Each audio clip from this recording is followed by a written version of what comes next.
stuff and I'll explain some things, so it'll be good. All right, I'm Awesome. ready whenever Cool. you're ready. Yeah, we are. Boom. Let's see. We're on. We're on. Hey, so Brian, where are you in North Carolina? Right near Shelby. Okay. Nice part of the world. It is.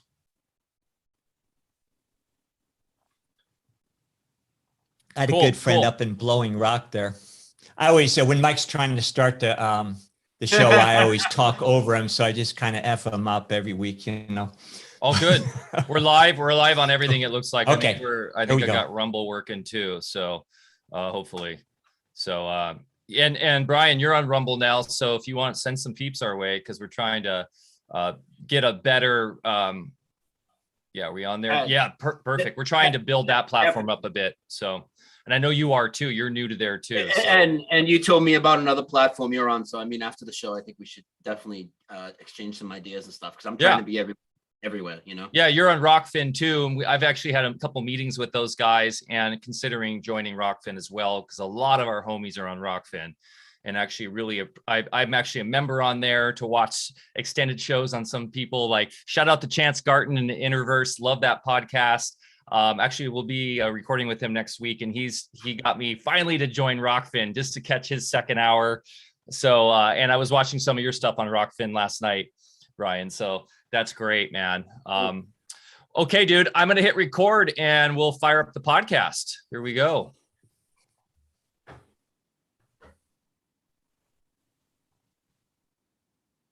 And boom, we're back for another episode of Alfacast. I'm Mike Winter, and I'm here as always with the great Dr. Bear Paul Lando, coming to you live and direct from the gorgeous, beautiful blue waters of the Smith River up here in the great state of Jefferson, where freedom still reigns supreme. I just want to give a huge thank you to our community and everybody who's been supporting us over the last few years. We have so much gratitude and just are so blessed to have you guys in our lives. The Telegram group has just been amazing of late. I mean, it has been for a long time, but you guys, the conversations we're having in there and the way that the community supports each other is really unique.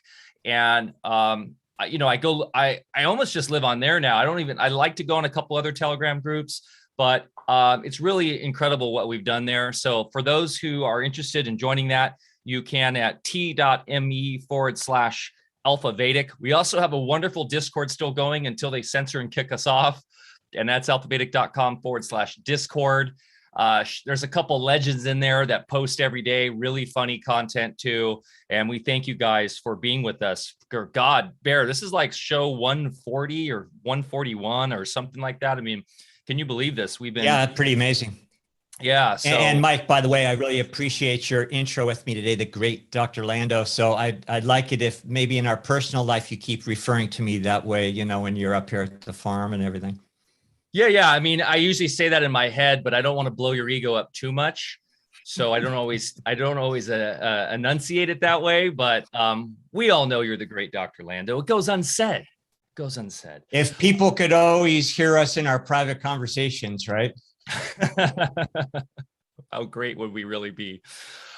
We have, speaking of greatness, the great Brian Staveley on today. We're going to go deep into Mandela Effect, what our relation to time, to this reality, the plasticity of it. One of my favorite all-time topics, because it really is profound in showing us really what this realm is all about. So I want to jump right into it. Bear, do you have any quick little housekeeping, anything right now for our community before we fire this right into with Brian? No, I'm good. Let's just get Brian on here. Do your intro. I'll give a little perspective maybe. And Brian, awesome having you here today, buddy. And thanks for making time with us. We know you're a busy guy out there these days. So we've been looking forward to seeing you for a long time here. Yeah, Brian is a prolific content maker. I mean, he's got thousands of videos, I think, at this point, or like 1,800 videos or something crazy. Just out there really pushing the truth. And also something I don't know if you know about, Bear, but Brian successfully flew during the CV psyop. He flew on a plane many, many times maskless. And we're on YouTube right now, so I'm gonna try to use my friend Matt at Quantum of Consciousness says hobo keywords, code words. But definitely mad props to you, Brian, because you just held true to yourself this whole time and really got out there and pushed for truth in the health realm as well, not just doing your show about Mandela and other things. So mad props to you, brother. I love what we were saying today. Mandela meets Bigfoot. We threw that in there because we love Bigfoot too. We'll go woo as we want today. Brian Staveley joins the Alfacast crew to examine the ubiquitous evidence of Mandela Effect. For those unfamiliar with the term Mandela Effect, it connotes anomalous changes of physical matter and familiar events over observable timelines. Is it possible for these unexplainable changes observed by many relative to known events, people, and physical structures to have actually occurred, or is it simply the phenomenon of the misremembering of history? Brian Staveley is a relentless researcher and podcast host who has delved deeply into many of the mysteries purportedly ignored by the legacy media, who dismissively label such stories as quote-unquote conspiracy theories. Brian believes there's much more to Mandela Effect than a mere lapse of accurate recollection, and he'll share voluminous corroborations from geography, biblical changes, anatomical structures, recorded media, and verses and songs to plant seeds even in the most skeptical of minds. Is Mandela Effect a purposeful glitch in the matrix to get our attention, or are the boys from downstairs manipulating our reality for no good? Or as I like to think, maybe this is our collective consciousness subliminally doing things now that we're more connected via the internet. But our discussion will take us to the heart of humanity's epic struggle between good and evil and reveal a new depth of understanding to prevailing current events. And as always, in true Alfacast fashion, nothing's off the table here. Really excited to get deep into this, Bear. I know this is close to your heart. We've been talking about Mandela Effect on the show a bit, but behind the scenes for years and years and years. So finally, we're really diving into this. Yeah, and I think there's a lot to Mandela myself. I think I've had some personal experiences as well. I don't just chalk them up to senior moments. I think there's really something to it. I'd like to start off today just with a little context. Oh, by the way, Brian, I threw in Bigfoot in the title there, not to cast any shade on the truth behind Mandela, but we do happen to live in Bigfoot country, and everybody in the locality up here has a Bigfoot story. So I just thought it was kind of fun. Anyway, we introduce a lot of topics on Alfacast. We go into alchemy versus scientism, legal versus lawful, the fact that, we live in a technological realm of intelligent design versus an insignificant little ball floating around in the universe. It accidentally created itself one day. We go into these things because this is really for each one of us at this historical epoch to make the decision, in my opinion, to climb the spiritual ladder, to ascend up the spiritual ladder or not. And what we've been brought into by the would-be controllers is, just this neurological engramming from birth, where we look through the world with a one-eyed colorblind perspective. And it's literally how we've been trained. And Mike, I want to go into a couple podcasts about, how Steiner, riffing off the work of Goethe, where they delineate how our neurology, sees from different perspectives, depending how we're trained. And then also how that incorporates our spiritual evolution, we'll just put it loosely that way. And when you really understand why we have this myopic perspective that makes it difficult to understand concepts like Mandela, thought-based universe, alchemy, all the things we talk about on this show. We have a mission statement here at Alfacast is what my point is. It's not just to entertain you folks with phenomena and stuff. Yeah, it's fun. It's kind of trippy, to entertain some of these concepts. But what we're really trying to do is break down the narrative a little bit at a time. We're using the normie channels like YouTube and everything, to get our stuff out. And we're also trying to bring in the best in all these different fields to share their evidence. So today we have Brian joining us, who has really spent a long time amassing not just evidence, but also a lot of perspective as far as what Mandela is.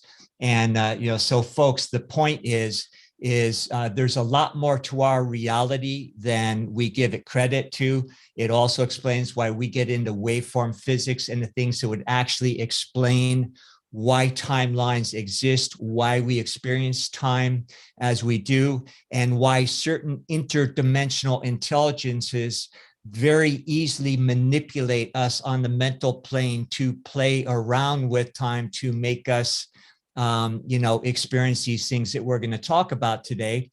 And then, Brian, I think you've mentioned before on some of your talks, and I kind of agree with this, that there is also some input from higher intelligence that is trying to get our intelligence to, to get our attention so that we wake up and we can then,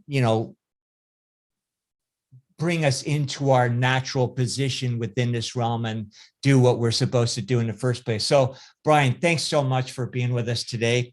And why don't you start off with just taking us through some baby steps of what Mandela is, some of the evidence. We don't want you to have to repeat all the stuff over and over again, but then use that to maybe launch us into a deeper discussion as far as what we might be looking at. Sure, no problem. So what the Mandela effect is, first off, what you'll find is the Mandela effect is when there are these shifts in our reality where things are being supernaturally changed. Now, at the beginning, that might sound a little ridiculous, but wait until I get into it more. So what people want you to think the Mandela effect is, ideally, what the media wants you to think is happening and people want you to think is happening is massive amounts of people, and I mean millions of people, are all misremembering the same thing, and then the other same thing, and then the other same thing over and over and over. But that's not what's happening at all.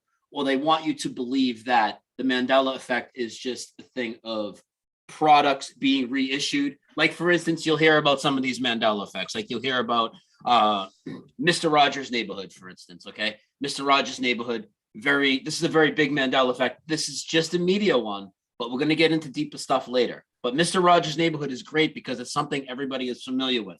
He used to come through the door and he used to sing this theme song. He used to say, "It's a beautiful day in the neighborhood." Everybody knows that. Everybody's recited it. This is even more than like seeing a movie or something, because like I watch Mr. Rogers every day, like so many people my age. It's a beautiful day in the neighborhood. You all know it. In this reality now, he's never said that. He says it's a beautiful day in this neighborhood. Now, I'm not telling people to go online and download an episode that might be manipulated. Literally, if you have this recorded on VHS in your own house and pop it in, he's going to come through the door and say, "It's a beautiful day in this neighborhood." So we're talking about physical matters that in your possession have changed. Even like the Volkswagen, right? The Volkswagen is a big one for me. And this is a logo change. Logo changes grab your attention. And I do believe a lot of this is to grab our attention, okay? The Volkswagen used to be a V and a W that were merged inside of a circle. That was the emblem. The Volkswagen now, the V and the W are split. So when I tell you that the Volkswagen logo has changed, what people will want to tell you is, Brian, companies and logos and brands can change names. And of course they can. But all of that is you could debunk me in 2 minutes if that was the case. You can go on sites like Logopedia and other places and show a documented change. But what I'm telling you, if you remember the V and the W merged together on a Volkswagen, even if you own a Volkswagen, go outside in your driveway now and look at it, and it's going to be separated with a big gap like this. Supernatural changes to the physical matter in this reality that retroactively go all the way back in the past. That's what the Mandela effect is. Now, what they want to do is tell you it's not happening and misremembering, and most people buy that.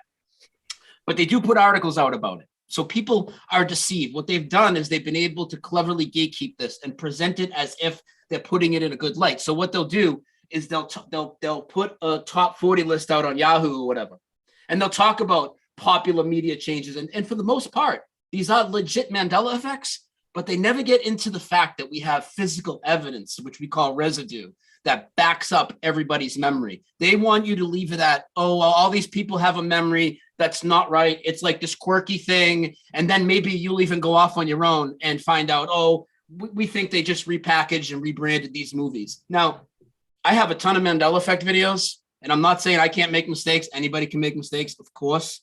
But out of all the products and logos and brands and company ones that I have covered, these people that say, oh, companies and logos and brands can change names, they never come back and show you and say, hey, this is where you're wrong. It's not a Mandela effect. This is the documented change. Like one of them, for instance, that everybody knows, Stouffer's stovetop stuffing has never existed in this reality.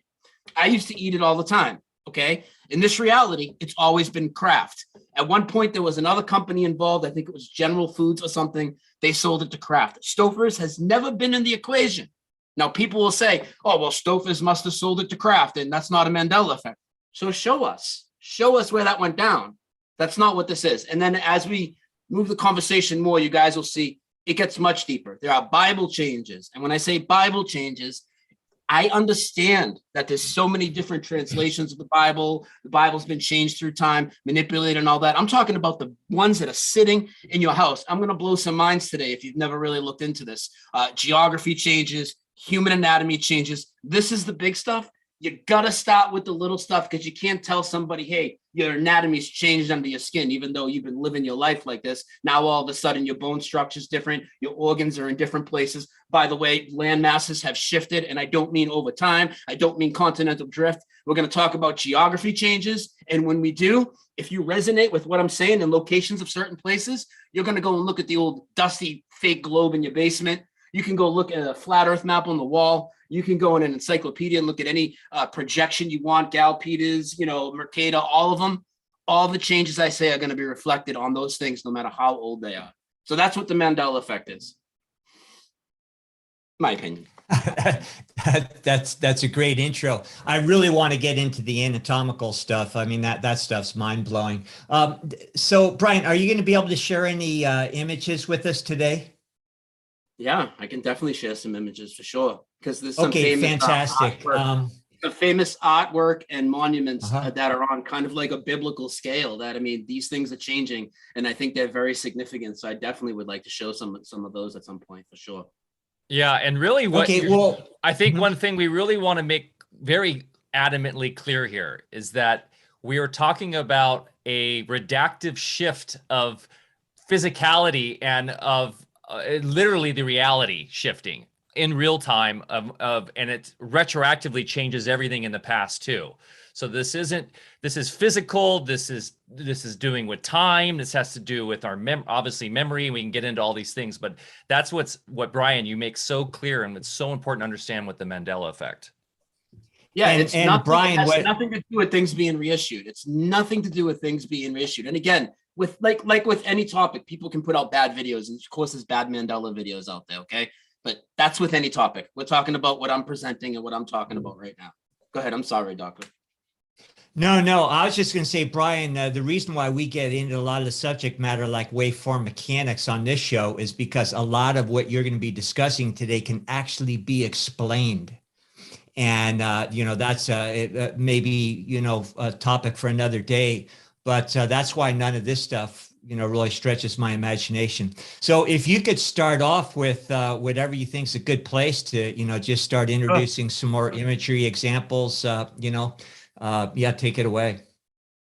Perfect. I'll probably, I'll give you about 5 or 10 minutes to my start with the Mandela effect, and that'll bring us quickly into some imagery of some of the first big ones. Okay. That's cool. And also, Brian, you recently on a stream shared a list of 500 Mandela effects. Now, all of them you don't vet, but it just goes to show that there is a copious amount of this out there now. Oh, dude. I mean, yeah. And I actually have that list pulled up. And again, I don't agree with everyone on that, but I do agree with most of them that I'm familiar with. I don't think there's any ill intent on that list. So we can talk about that later. But I have what I consider personal huge ones, 100% for me on a short list that I made. And now I have over 100 videos on that list. Each video is just about one change. But I'll give people my run up to it. My run up to it was originally there was a change that happened to me in like 1999. Didn't recognize it as a change. It kind of confused me, brushed it off, right? Later on, and we'll talk about that because everybody's kind of had those now when they reflect back. Didn't realize what the Mandela effect was, but something changed for them a long, long time ago. I had one of those. But the first notable change like that was presented to me, hey, this is called the Mandela effect. It was the Berenstain Bears, which, you know, everybody's heard about it. I hate even telling the story because it's so freaking boring. I would like to address the Nelson Mandela thing real quick. I think the whole idea of the Nelson Mandela being called the Mandela effect and all that is the psyop. That is a complete psyop. I think that now with the Mandela effect, we do have examples of people that have, for many of us, died and then all of a sudden they're back on the scene years later. That does happen. But that's a terrible way to introduce people to the topic. It's the hardest type of Mandela effect to prove, to find residue for. And now you're talking about Nelson Mandela. So whether Nelson Mandela is what they say or what they say he wasn't, he's a polarizing guy. So just that name alone instantly turns people off. It happened to my own mother. Instantly turned my mother off from the topic. Now she's into it, but the name right away, she like couldn't stand Nelson Mandela. So she's turned off to it. The other thing you guys will hear about is Fiona Broome and this whole story. And Fiona Broome, in my opinion, is a controlled opposition asset. She does nothing for the Mandela effect. She's never on anybody's shows. She'll pop up every once in a great while on something like Coast to Coast and completely bomb the interview. She has a website that's always broken that she leads people to. And just the other day, I had put out an article, not an article, I did a show covering Mandela effect disinformation. There was a piece from the India Today that was like literally just calling it false memory. And it was saying that it's when several people have the same memory, several billion, right? And Fiona Broome promoted this on her Twitter. And I'm like, oh, so don't worry about that. That's like the flat earth society of the Mandela effect. Pay no attention to Fiona Broome and the Nelson Mandela story. I know for some people he did die in jail. I just think that's a terrible way in. Okay. But the Berenstain Bears was presented to me. I knew something was up because I knew it was the Berenstain Bears, not the Berenstain. But at the same time, I was knees deep into exposing Nasser and my head was kind of, not all the way into this yet. It took me a few months and then a big one happened to me. And that's one we can talk about. And that is geography change. So if I was to ask everybody that's in the chat, and if you are Mandela affected or recognize it, tell me what you always remembered it to be. If I asked everybody where South America was, located to North America, what would you say? And, most people would say, well, Brian, I mean, of course it's right underneath North America. But now South America, and this is what really jolted me, South America has shifted about 1,500 miles or so over to the east, to the right, okay? And it's moved so far over and out of place that the Panama Canal, because Central America used to come down and hit the top of South America on Venezuela, and the Panama Canal was east and west. Now the Panama Canal is north and south because it shifted so far. The tip of Central America hits the left side of South America. And when you're looking at that same thing, Cuba used to be a small island to the southeast of Florida for me. If any of this resonates for you guys, this is not a map projection issue. I know it sounds like it. I know they make maps. I know maps are fake. I know satellite imagery. I know all that crap. Okay. But if you remember South America underneath North America, if you remember Panama Canal east and west, or if you remember Cuba, a small island to the southeast of Florida, you better look now. Cuba is as big as Florida and it's drifting completely west and it's almost connected to Mexico now. So, and you can check your old globes, your old maps in your house. It doesn't matter how old. So that rocked my world. And then I also, right around that time, was presented with the JFK Mandela effect. So those two things right there made me realize, okay, this is much bigger than media change. And like, we're talking about the entire earth. The entire earth has shifted, like the entire earth. And it was crazy, man. Crazy for me. So that's where I really started to dive into it deep right there. And JFK, by the way, People know I'm familiar with the 4 people versus the 6. Now, if they've been looking at Mandela Effect a little bit, or they've heard about how there's now 6 people in the car, that thing has changed so many times that people don't even know about. Like, they know about that Mandela Effect. They don't know that I can show you 13 different videos of the assassination from all different angles, from all these different people that were running around with Panasonic hand cameras back in the time, in color. The Zapruder film was now always shot in color. Now there's always been audio that goes along with the alleged 4 shots, and they allegedly heard the 3rd one come from the grassy knoll. It's called the dicta belt recording. This thing keeps changing. It's wild. And then the historical changes just blew my mind. You know, the stuff backstage, or it might have been right when we started, you mentioned the Statue of Liberty real quick. Everything to do with the Statue of Liberty is insane to me. And Black Tom, if you guys want to get into it, I mean, that's my biggest Mandela effect. And some of these changes seem to also suggest, how should I say it, just a different perspective as far as, our creator and, just the relationship between ourselves and creator. So it's almost like things, are altered in order to manipulate us into, again, more of a perspective where it makes it easier for us to control or be controlled. Do you want to get in that at all? And also, with the map thing, I get it, how most people are probably going to be saying, well, they just made changes on the map. So how do we jive that in our mind as far as, Sure. are these actual geographical changes versus, just changes we see on imagery? Yeah, no problem. I can hammer that home, because think about it this way. Like, yeah, I can tell you that these continents shifted and it's a Mandela effect, right?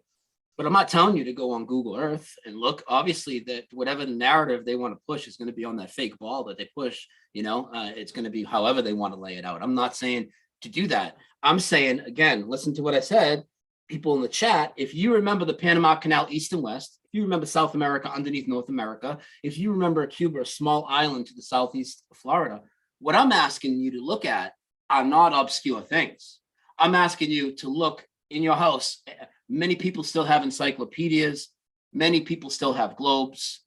Many people have old maps. You will not find one single one that represents that reality that I just explained. So it has nothing to do with maps being reprojected, fake satellite imagery after the fact of what you already remember. You could pull out your old school books where you remembered it was here, but now it's here and it's connected to the left side. Thank you. That was the point I wanted to make sure that didn't escape people. Yeah, check now, people. Seriously, check now. Take the minute and grab whatever you have for an old map in your house and check. Look where South America is. Look at the size and shape of Cuba. And Cuba is way west. It looks like it's going to connect to Mexico soon. That'll be on all your maps, guaranteed. Check it out. And I forget what your other question was. You had a 2-part question. I'm sorry. Well, one more comment on that. It's a little bit more difficult for younger generations to appreciate a lot of that. But for some of us old timers that have really good recollections, especially since we went through educational systems that were a little bit more rigorous back in that day and had certain memories drilled into our, minds more, it's a very obvious change. So some of this, for the new folks out there, they might not even have a contrast in their memory.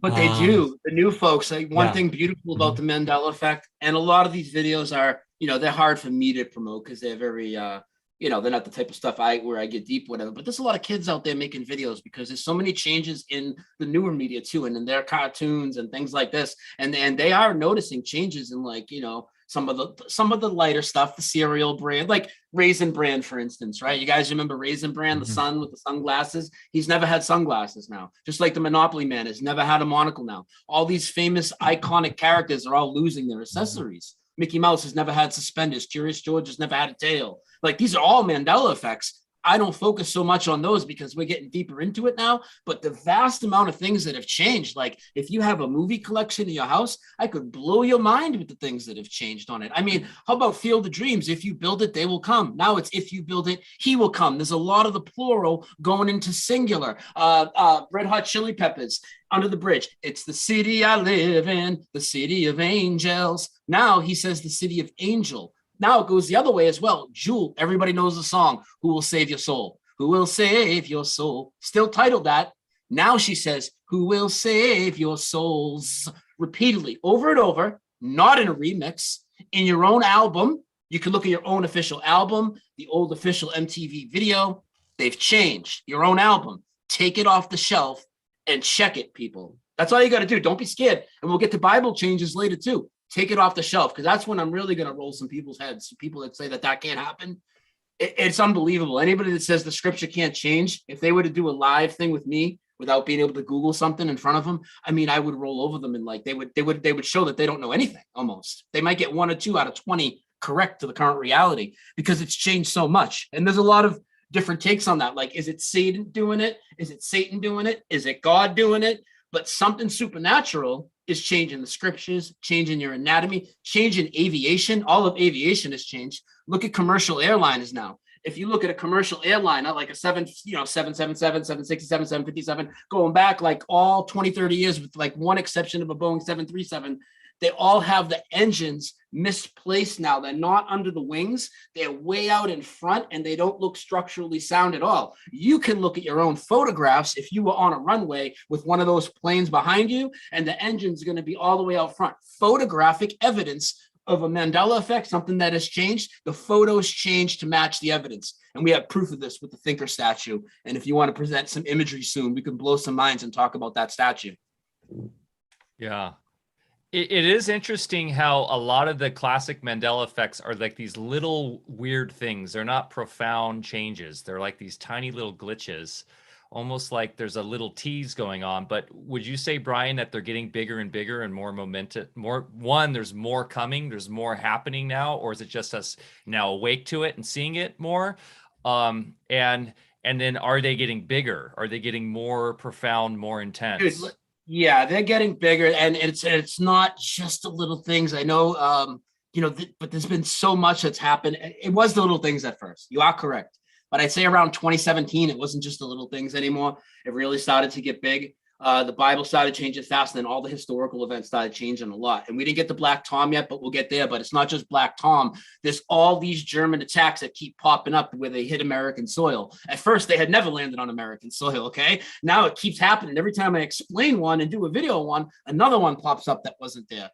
It's really, really, really, I'm talking about, there's one attack where there's 5,000 Americans dead that nobody's ever even heard about. It gets crazy, crazy, crazy, crazy, crazy. So that's all ramping up. I've had a lot of personal stuff. Lando, you talked earlier about personal ones. We're going to get to that later. I would love to hear your stories because I've got something to do where my neighborhood has changed. The river in the city has changed. The name of the mills have changed. Not only that, that is the hometown of Ed McMahon, which is obviously like the biggest Mandela effect for a lot of people. There's so many Mandela effects in my city. It's unbelievable. But let's talk about the thinker statue. Can I get a screen share? Yeah, you should be able to screen share. There you go. Tell me when I'm up. Am I up? Yep, you're up. So this is Arnold Schwarzenegger, obviously back in the day. What he's doing here is known as the thinker pose. It's become a famous pose in bodybuilding based off of the statue, because that is how the statue used to pose. I'm going to take my hat off for a second and my headphones. And he would put the right fist to the forehead and the right elbow to the right knee. This was the thinker pose. Okay. That's why Arnold is doing that pose right now. Now, I'm going to show you something here. The thinker statue has changed. The thinker statue now, if you look at the statue, the fist is now to the chin. The fist is now under the chin. And you don't have a good shot here, but I'll show you later from the front. The right elbow is actually coming over to the left leg now. He's completely contorted. This has changed a few times. Now, not only has, Arnold as doing it as residue, I could show you tons of people doing the thinker pose like Arnold was just doing it. That's what we call residue. Like, it remains like that because that's how these people did the pose based off the statue. But now the statue's changed. But check this out. this woman traveled to the statue. She has her fist to her forehead, right elbow to her right leg in front of the statue. Now, why would she go to the statue and pose wrong in front of it? Well, because she went to this statue before the statue changed. So her pose in the photograph didn't change, but the photographic evidence of whatever this reality is, it changes with the reality. Now, I'll one up that, as crazy as that is. Check out this other image. It's a very similar image, but look at this. An entire school field trip, all at the statue, all fist to the forehead. There's like 50 kids, but the statue, it's a little pixelated here. It's hard to see, but it's under the chin. They're all under the chin worldwide now. All the Thinker statues are under the chin. Yet everybody remembers it with so trippy. Didn't say everybody. Yeah, that reminds me of like Back to the Future when Marty McFly's family's disappearing in the photo or something. In the movie, when he looks at the picture because he's changing time, that is really interesting. Very, very interesting. And it symbolically now he went from the head, which is kind of like the head chakra, the top thinking man, now to more of the throat chakra, if you want to get more mystical here. And there seems to be a symbolic overlay of this change, even related to maybe some darkness going on. That's maybe, I want to talk about this a little later as far as we get into cause, but or what the point of all this is, but that is really trippy. Yeah, let me show you another one that I think is very significant, and that's the creation of Adam, which keeps changing. Okay, so I'm going to show you residue first, okay? Now, again, what I said residue is residue is like if a parody is done, like, okay, this might offend some people, but, they're portraying God reaching down to Adam, okay? God used to reach down to Adam, okay? God reaching down to Adam, okay? And sparking life into man. That's what this picture was about. God reaching down to Adam, sparking life into man, right? Pretty significant artwork. God reaching down to Adam, sparking life into man. Now, this is all parodies. I get that. This is the official one. I'm showing you this first for a reason. This is all based off of the official one, which is hundreds of years old, painted on the ceiling of the Sistine Chapel. Nothing to do with American, it's only American, it's only media. Painted on the roof of the Sistine Chapel. I don't trust any timelines or dates or any history at all, but we will agree on this. I think it's pretty old, right? It's pretty old. It's painted. It's magnificent. It's very famous on the roof of the Sistine Chapel. And what is it? Well, it's showing man, God reaching down to man, providing the spark of life into him. Now, I'll show you what it looks like now.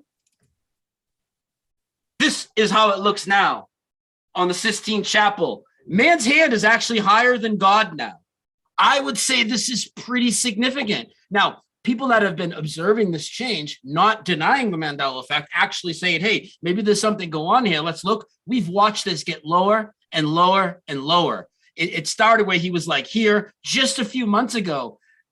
God's fingertip was about this high on Adam's hand. Adam was still a bit higher. God has since shifted down even lower in the last couple of weeks. Significant stuff. So, like, again, We'll talk about Bible stuff later and things that are significant that change in there. This all ties in with it. This also all ties in with we're going to try and go light on the Rona stuff, right? But right before that rolled out, scripture started changing to reinforce things that were going to be pushed with their guidelines, like Matthew 18:20. If I was to ask anybody, Matthew 18:20, where to, and then you fill in the blank, everybody's going to tell you Matthew 18:20, where two or more gather in my name, there I am in the midst. That's what the Bible used to say. You open Matthew 18:20 now, and it says where two or three gather. So what happens if the fourth person shows up or the fifth? Does God get up and leave? Does that make any sense? Well, it's certainly interesting that right when the current thing rolled out, what happened? They started limiting gatherings, didn't they? And people think that this doesn't all correlate. Also, all the agencies tied with that got Mandela affected, right? The CDC, now it's always been the Centers for Disease Control, not the center, for going back 40 years. There is a history of it as center for like a brief blip in the early 70s. It was the Center for Disease Control, even until recently. Now it's always been the centers for over 40 years. The HIPAA Act, which has to do with people's privacy, the Health Information Privacy Protection Act, that got Mandela affected. People lost their health privacy, and the word privacy is not in there anymore. And now the acronym's changed to HIPAA. All these things that are tied into it, Mandela affected. And I think that God's trying to show us a sign to pay attention to deception. Another thing, signs and symbols have changed. So we talked about automobiles earlier, right? If you look at a Kia logo, the Kia logo has never had an A now. It's always had a lambda, which looks like an upside down V. It's a Greek letter, right? And it's been in our face with not just Kia, but all sorts of other Mandela affected logos, right? And then what happened? They named one of the variants the lambda. Like it just keeps happening. I'm watching these things constantly get pointed out, you know? False preachers like Joel Osteen. Everybody still thinks his name is Joel Osteen. His name's Joe Osteen now. The L's gone from his name, but everybody still calls him Joel Osteen. I even showed a video of a guy who went up to him on the street with his camera, went up to him, called him a piece of crap, called him Joel Osteen, you know? It's unbelievable, dude. There's so many people's names that have changed. It's wild. Yeah, and what I love about this, and some people get freaked out about this, I love it because it's finally really, people are waking up that this is a reality mind construct. There is a divine creator, and we get into all this all the time, the science, the spirit science behind this.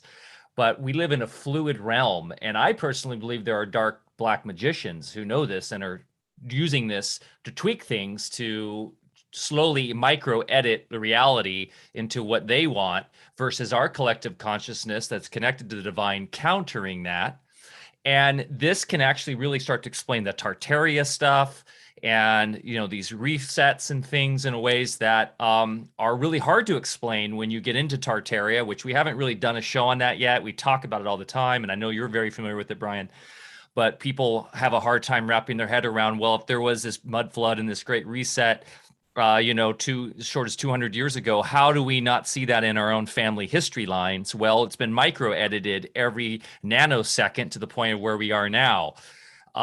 This starts to show that all literally happening in real time. It's really profound, fascinating stuff. I love it. Yeah, our reality is a lot more fluid than what we can believe. And sorry, Brian, finish that statement. But this next slide you have coming up is I really love this one, the Heisman, because I mean, anybody who ever used to watch Sports Center in the old day with Chris Berman, you know, doing the Heisman pose every 2 seconds, and now all that's changed. So finish what you're about to say and then take us through the Heisman.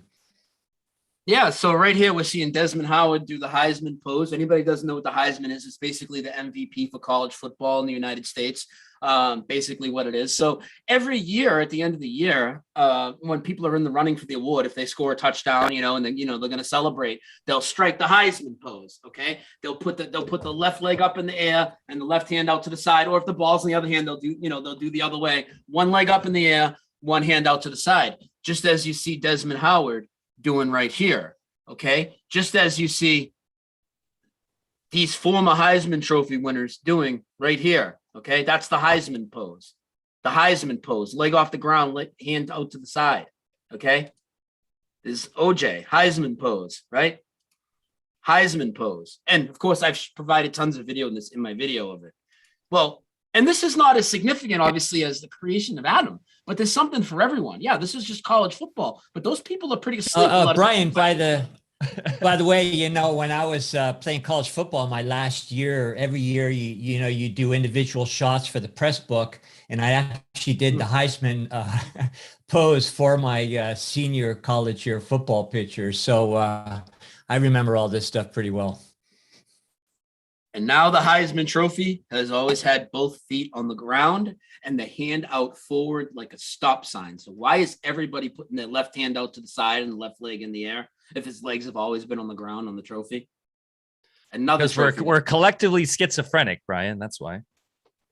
Yeah, it's crazy. Now, you talked about Tartaria and that type of stuff. I do believe that the star forts are probably our Mandela effect, because there are now star forts. You know, there's a star fort underneath the Statue of Liberty. There was not a star fort there. The Statue of Liberty for me was a square platform on top of another square platform.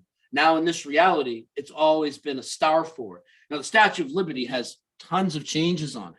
The Statue of Liberty has changed islands. If I asked you people in the chat where the Statue of Liberty Island, what would you say? And for me, it was Ellis Island, but now it's always been on an island called Liberty Island. And we're supposed to believe it's always been on Liberty Island, but we never could realize the Statue of Liberty was on Liberty Island, and we somehow misconstrued it. with Ellis Island. But besides that, the Statue of Liberty was involved in a very interesting event, which is actually my biggest Mandela effect. Now, most people in these chats and whatnot have researched a lot of other topics. I would say the majority of people here have probably looked into 9/11. You guys, I'm sure at some point have looked into 9/11, right? I mean, everybody has, right? Probably even spent a lot of time there. What's 9/11? No, just kidding. Yeah. So, and we're not going to go too far into that. I know the deal. We're going to stay on topic here, but the reason I'm bringing it up is not only did we never hear about what I'm about to talk about in school, we never heard about it during the 9/11 stuff, after, in the documentaries, in the research circles, or in the mainstream, which is completely ridiculous after I tell you the story. Because now, so if I was to ask everybody, the first major foreign attack on U.S. soil, at least what I get for an answer all the time, and what I would say, is Pearl Harbor, and then 9/11. That's what I was always taught in school. That's what I was taught after 9/11. That's what I always heard. It was always Pearl Harbor. Now in this reality, there's another attack. It's called Black Tom. And in 1916, 2 German spies snuck in through New Jersey, and they blew up a munitions depot with 1 million pounds of TNT. It injured 120 people in New York. It killed 5. It ended up throwing a baby in the river. Not only that, it damaged the Statue of Liberty so bad that nobody's ever been to the torch. Now, we're supposed to believe that this event happened in New York, and it was 120 people injured and all these explosions, and it blew out all the glass in Lower Manhattan and all this, and we just never heard about it. But then on top of that, for the people that would say, well, you know how they hide events, and which is ridiculous for something of that magnitude in New York, for us not to hear about it. Maybe they could spin it a certain way, but for us to never know about it. But on top of that, because of that attack, nobody in this reality has been to that torch in over 100 years because it's been closed. But I've spoken to people that have been to the torch, multiple people. There's even people that have, remember we talked about the thinker and the photograph changing behind the lady who's like this. Now the statue's like this behind her. There's people that have taken photos of the Statue of Liberty on Ellis Island, captioned their photo, Statue of Liberty. At one point, people were even able to tag it on Facebook. The Facebook tags hadn't updated yet. It would still tag you at the Statue of Liberty on Ellis Island. And their pictures on Ellis Island with the statue behind them now just have a big circle in the ground behind them. But they're telling you they're at the Statue of Liberty on Ellis Island. Now, also 9/11, if you, or somebody that studied the imagery a lot, which I was, another way that looks completely wrong. If you look at New York City and the Twin Towers from across the water, right? The Statue of Liberty, it's no longer in the shot like it was. It's way off to the left, like way off. It's technically in New Jersey now, the Statue of Liberty in New Jersey. Also, there's more Mandela effects to do with it. She's now stepping off the platform. Her book also has these diagonal cuts in it where it didn't have it. Little cosmetic things. Wouldn't bring this up to trying to wake somebody up to the Mandela effect, but we watch all this. And the big cosmetic one for me is the torch. So if you look at the torch now, it's 24 karat gold. Now, I remember it being tarnished green like most of my entire life until a few years ago.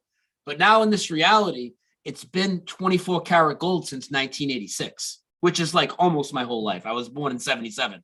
That thing has not been 24 karat gold since 1986. In my reality, I absolutely do remember the 1986 renovations, which is where they say that was replaced, but that was not replaced in my old timeline. So everything to do with the Statue of Liberty, Black Tom, and again, with the Black Tom, the theme here is German attack. Keep that in mind, because Germany keeps attacking the United States retroactively in the past now. Germany never hit American soil before.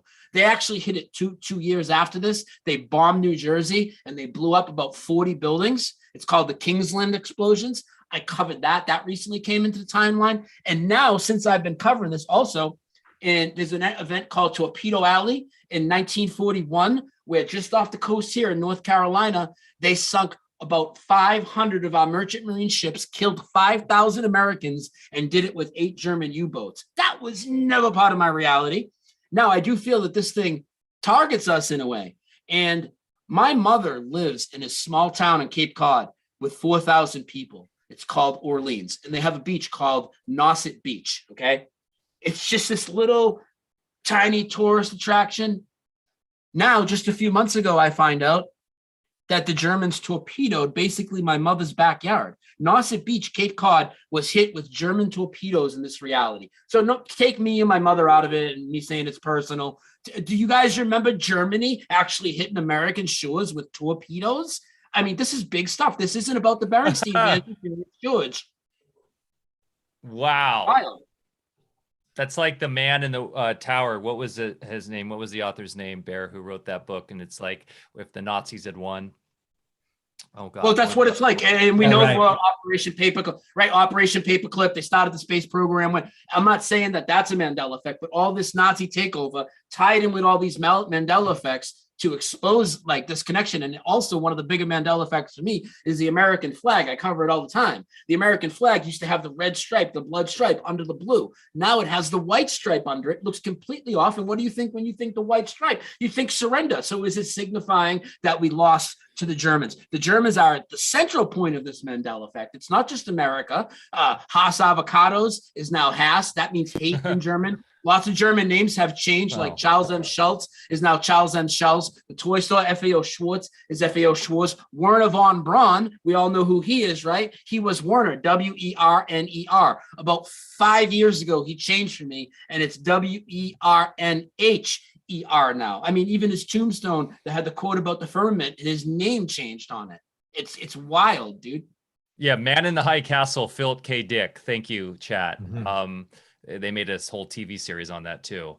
Yeah, the Germans, they know what they're doing. And in our chat, they're also bringing up a lot of topics like CERN. Have you? Here we go. Perfect. CERN. So perfect. And while we're still on Germany, before I forget, one of the biggest German Mandela effects is, well, Hitler has blue eyes now, and the swastika, now we know the swastika goes back.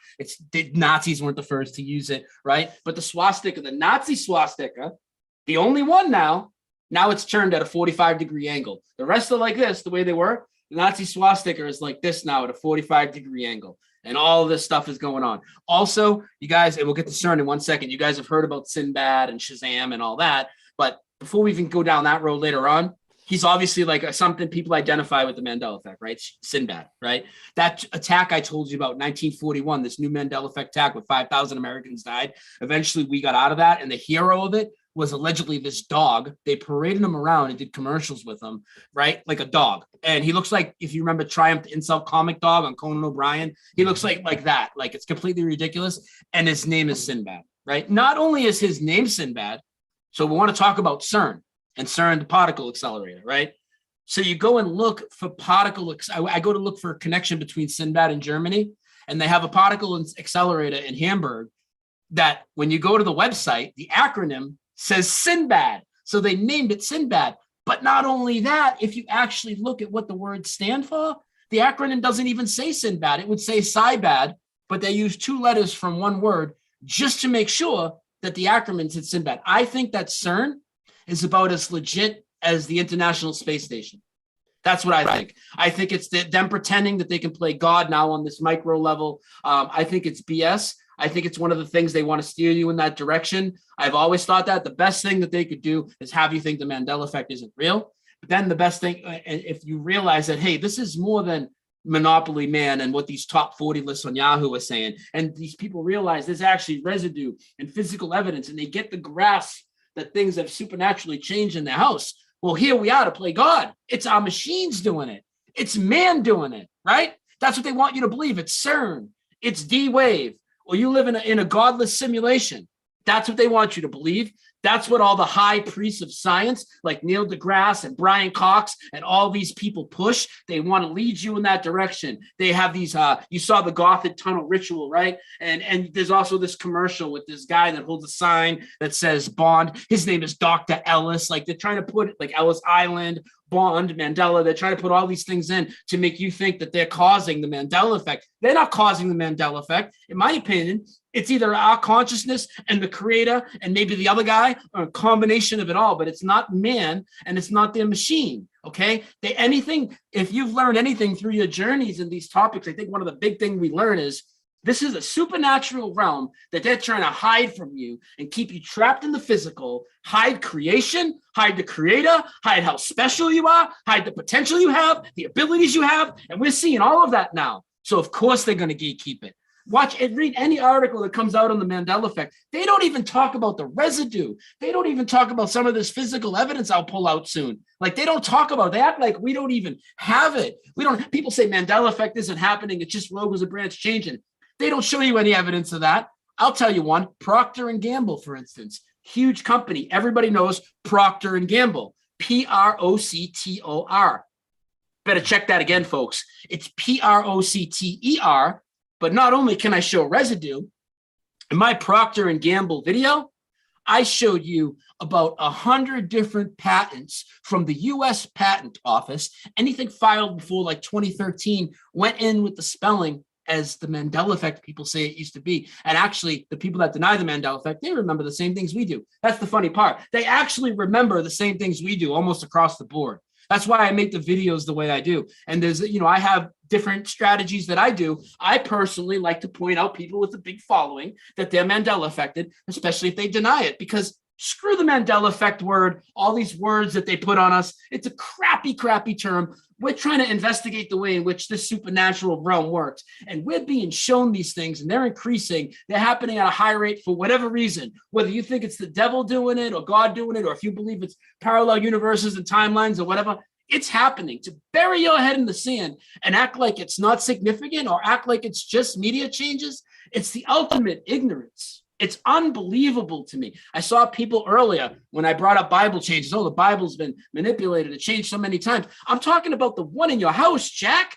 Check out Matthew 18:20, where two or more are gathered. It's going to say 2 or 3. Isaiah 11:6, what animal lies with the lamb? I've asked preachers on the street. I went to Huntington Beach, like I talked to you earlier about, Mike, to talk to people about the current thing, film them on the street, tell them to keep their businesses open and all that. But while I'm there, I see preachers on the street holding a Bible, looking for attention. So you know what I do? I roll over with my camera and I start asking, can I ask you some questions about the Bible? And every single verse that I laid out, 100% of the time, they fill in the blank the way that it used to be. And I got them to open their Bibles on camera and look. I've got many people that have interviewed me live to open their Bibles on camera after they told me what they thought was in it. And they opened it and it was completely changed. The first words of your King James Bible have changed. God created the heavens and the earth.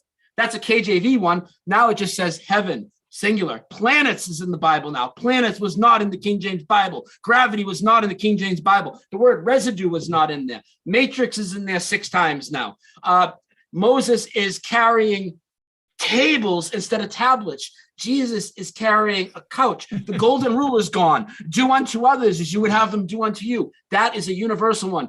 Not in any Bible. The Matthew 18:20 I talked about, not in any Bible. The Lord's Prayer, completely butchered in the KJV, but in all of them. In the KJV, it used to say, Our Father who art in heaven, right? Hallowed be thy name. And when it would talk about earth, it would say on earth. Now it says in earth. It says which art instead of who art for our Father. And where it said trespass and trespasses, it's completely gone from every single version of the Bible. And it now says debts and debtors. And so many people are reciting these things the way that they used to be. Matrix is in there 6 times. I mean, it goes on and on. The angel of death that used to do the killing at Passover, the Lord himself does it now. It's not the angel of death anymore. Exodus 12:12, Exodus 12:29. Judge not, lest ye be judged. It's gone from nearly every version. There's this one obscure Tyndale one that people refer to. That's the only one you'll find that in. So everybody that's owned these Bibles, I'm asking you to not go on Bible Hub. I'm not asking you to go to the bookstore and buy a Bible. What do you remember? Do you remember any of the things that I've just said? Open your own book. Don't be afraid. You have a book that's based on supernatural stories. But now when supernatural changes happen in front of you, you want to deny them. It's crazy, dude. And I just cover the surface Bible changes. I'm not even a Bible guy. There's Mandela channels that'll cover them all night, every night. There's so many wild things going on in there now. It's crazy. And we've watched some of them incrementally change. The lion and lamb incrementally changed because now it says the wolf instead of the lion. That's pretty significant, but it didn't even change everywhere. It changed in the KJV first. And we told people that's what they would come do. They come back with the NIV or whatever. Look, it's the lion and the lamb. The KJV screwed up, but now their Bibles have changed. They all say wolf. So the creation of man has changed. and God is now lower than man. It used to be the lion and the lamb. Now it's the wolf, right? 2 or more gathered in my name, God would be present. Now you're limited at 3. It's getting a little more significant than Curious George and the Monopoly Man, like a lot of people think. And those are great Mandela effects. When I first started making videos, I definitely made a Monopoly video. That's a great one, and it's big for me. But it gets so much deeper. It really does. Sorry, I'll take a breath. Can I fill my water? Can you give me a minute? Yes, sure. please. Go for it. So, Mike, what I want to get into too is some of the anatomical changes. Yeah, Have you seen any of those? I have seen some of that. It's trippy stuff. Yeah, it's pretty crazy. Brian gets fired up because this is important stuff. And there's haters, of course, in the chat. Slow down, take a breath.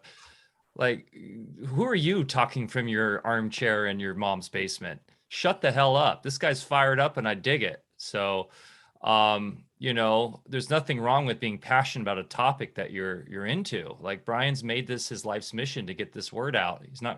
He's not preaching. He's just fired up. So I think this is fascinating, important stuff that is just proving more and more what we talk about with the real science. And people, what's the cause? What's the cause? What's the cause? Well, we'll go into our cause a little bit. Yeah, you know, in my opening comments today, the point I was trying to get across is this isn't just about Mandela effect. It isn't about just the nature of our realm. It isn't just about germ theory. It's about the fact that this is the culmination here of us waking up and really understanding that there's a lot at stake right now. So you take somebody like Brian, who's done this extensive research, and not just in Mandela, but a lot of things. And he realizes, and he's passionate about it, because there's a lot going on here, more than just phenomena. And that's what I was saying with Alfacast. We get into a lot of these things, not just for pure entertainment value, but we're trying to contribute to that, you know, collective wake up so that we hit that critical mass real quick, because we're fresh out of time. And what we're actually talking about today is the concept of time, and realizing it's just a concept, is very mutable. And, you know, this has a lot of relevance other than just, you know, does Mickey Mouse have suspenders or something? So, yes, Brian, while you were gone, we're maybe seeing if we could get a couple examples of the anatomical changes as well. Oh yeah, the big obvious ones for me are the eyes for one.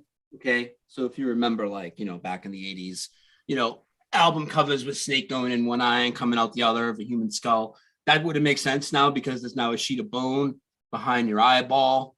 One of the biggest ones, though, is the kidney. The reason the kidney punch was illegal, I just showed a great clip the other night from George Foreman and Ken Norton boxing match from the 70s, right? And he keeps hitting them. This is why a kidney punch was illegal, because your kidney is exposed. It's like the exposed organ that could get damaged really bad if you took a serious punch to it. Your kidney's now up higher in your back, where it's actually behind the bones of your rib cage, which is wild to me. Absolutely wild. Also, the heart used to be on the left side, and now it's dead center behind the sternum. And there's one other one that happened, which I know people will say, oh, well, that's not a Mandela effect. Listen, so these changes that I just mentioned, right? So if your heart's dead center behind your sternum and your kidney's protected behind bones, if I am correct, right? And people can look this up. And if there is a sheet of bone behind your eyes, and there's a lot of other changes that I don't really get into, because I'm just not sure about all of them, you know? I would say that that's for protection, right? I mean, the bone's protecting here, it's protecting this organ. Now, when the current thing that happened in the world that's going on, based on physical deceptions from the other side, we'll say, right?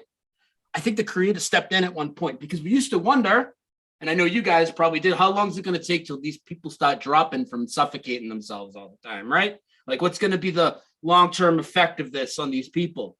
I don't know if you guys are aware of this, but in about October of 2020, they announced that all of a sudden doctors had discovered 2 half-inch glands in the back of your throat that were meant to prevent against, like, bacterial infection. All of a sudden appeared, they found in October 2020. So I think that this stuff is pretty profound. Bear, what do you say? On one hand, what do you say to the heart thing, Bear? Because that's, yeah, go ahead. Well, there's all sorts of things going through my mind because I know my anatomy pretty good. And, as far as, my question is like, okay, now on x-rays and things, are we really finding, I've been out of practice for a long time. Are we really finding that organs are shifting and there's new glands appearing in the body? I don't know. I want to look into that one for real. But Yeah. just to step back and look in, more of the larger discussion, it sounds like on one side, there's folks that are really trying to demean the place of our creator and our position and our potential, in this realm. And then on the other hand, maybe some things from the other side that are actually, evolving things that are for our own good and protection. So are we going into the old struggle between good and evil here, or what do you think? Well, I think this whole thing is a struggle between the good and evil. I think what this place is like this physical realm is trying to keep us in all their physical deceptions and not recognize the supernatural. I think that we need to recognize the supernatural to eventually graduate out of here. I'm not saying the Mandela Effect and recognizing it is the only step of that, but I think it's a huge part. Because why would the creator take people to the next place past this physical realm if they don't have any interest in seeing the supernatural or addressing it at all, if they just completely shut it down? So I like people will take these consciousness updates. You could ask somebody about say something like what's the first terror attack on US soil, right? And they might say, oh, Pearl Harbor, blah, blah, blah. And then you'll tell them that well, that's never been this reality. And of course, most of them will be like, oh, I must have just been misremembering. They'll just doubt themselves instantly. But sometimes people will spit back at you after they've already told you they remember it the way you do. Oh yeah, it's this. And then they'll spit back to you like they're reading from Wikipedia now, what the current reality is. It's almost like their consciousness is infiltrated. I think all of our consciousness is constantly observed. And I think the people that are a little bit weaker, if you will, they've had that cognitive dissonance up about a lot of things. I think that it's easily penetrable. I look at the Mandela Effect like this, we're all in a stew of frequencies, basically. One reality, we're all in it. It permeates through all of us. Those of us that are perceptive to these types of things, we usually see the same changes and at the same time, usually, but not always. With these other people, they just block it out, but they just soak up the disinformation. I've had times where I felt like I was taking an update on something and I almost said it the new way, and then I will block it out. But the other people, they'll just roll with it. They'll think nothing about it, And the other thing too about the Mandela Effect, we covered a lot of areas of it, and there's definitely going to be some that you guys don't agree with. Some people in the chat might feel strongly about some certain ones that they disagree with. But what about all the ones that are real? That's my final point is I'm not trying to get you to agree. There's ones I don't see the same as other people. People talk about the Darth Vader one. I'm always been on the other side of that. I don't think that the Darth Vader code is a change for me, but I still know that there's thousands and thousands and thousands of changes happening. I'm not going to deny that they're happening. And we're trying to figure out if there's a message here, if we'd be, because it seems like with the Mandela effects and the synchronicities increasing, it seems like we're being guided in certain ways. And it's we're trying to figure it out, and I want more hands on deck trying to figure this out. It's insane, man. Yeah. And I was just going to say, you could say whether, folks in the chat or listening, believe in God or source or whatnot, there is a divine magical presence in this realm, or whatever you want to call this place that we're in. And that it's essentially, I think, because we're getting more connected worldwide, we are able to affect the construct in ways that are more profound. And I think this creator, this higher self, whatever you want to call it, is also now pointing us, yes, you guys are waking up. Now, let me show you a couple little things, what you guys can do, and giving us little nudges. I do see that. Because, it's tricky. And I think that's why it's coming out and rolling out at a certain rate. We're not just hit with all of them at once. It kind of seemed like that when we all first wake up to it. But when you've been in it for a little while, you do see that there's things you're observing and then they'll change. It didn't all change at once and we just noticed it. So I feel like we're kind of being given baby steps into the supernatural realm, Yeah. because you can't just throw all on everybody at once. Even us, even we would go crazy, I think, if we woke up one day and everything in the world was completely different. My question is where are we heading? Because there's so many changes where, like, I could tell you this message is, you know, Lion and Lamb and City of Angels and all that, but there's so many that it seems like, okay, you know, I get some people's point, like, what's the big deal of that one? What's the big deal? First of all, it's still a big deal because it's still a supernatural change. Physical matter supernaturally changed while it's sitting in your house. Still a big deal. What's the message? Well, we talked about, you know, some people believe in just watching mundane things and, you know, you have to hit them with everything. What if, though, like I was saying, these people that don't recognize the supernatural, what if they have to repeat this realm, which is what I believe? Those people will have to repeat. No, I don't think they're damned to hell or any of that. I think they're going to repeat because they're failing the test, right? They're not seeing the supernatural. They got their kids masked up. Like, they're failing the test of life miserably, in my opinion. Okay. I think that they're going to repeat. Now, what if when they repeat, if they repeat on the same earth that God created, say he created one earth, but they're repeating in a different physical meat suit, what if too many of the things of their old past are the same and they haven't changed? What if they start to have a deja vu of their past life or something? It's just an idea I have. Maybe so many little things need to change and reset the whole world, even if it's just thousands of people's names are spelled differently, which, you know, some of those might not mean anything, and thousands of these brands, just enough things to change enough where it's a completely different experience for them and they don't start to remember like what happened to them in a past life. I can't prove any of that. I'm just throwing ideas out there, you know? Yeah, and I think what we're all figuring out is we have a big role in what's going on. You know, we're active participants. And when you mention supernatural, to me, my opinion, supernatural is real science. And real science has been kept from us. And when I say real science, I'm not demeaning the role of the creator or that there is a creator. In fact, it glorifies the creator.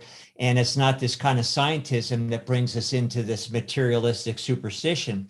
So, you know, we talk a lot about so-called experiments where they have control groups, and we try to pretend that with the control groups, we can't affect the experiment.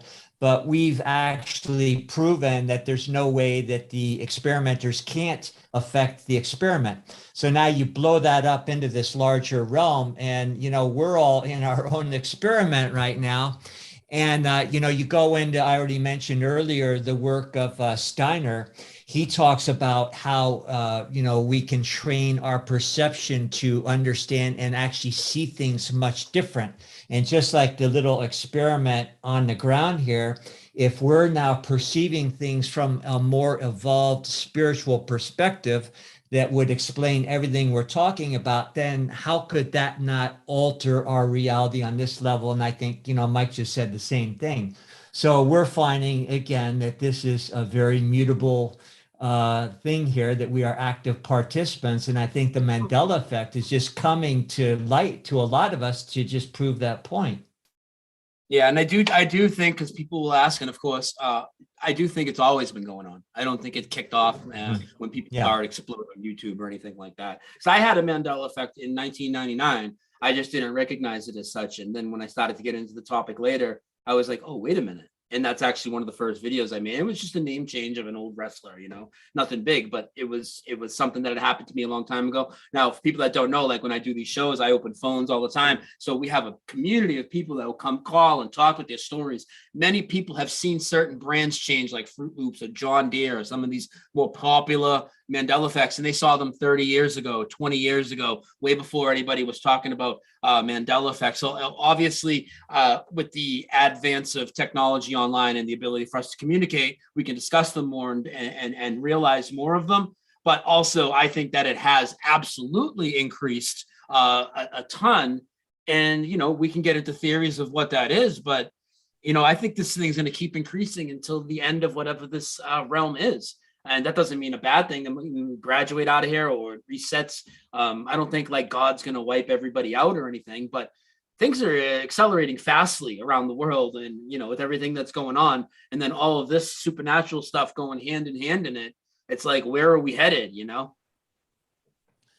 Yeah.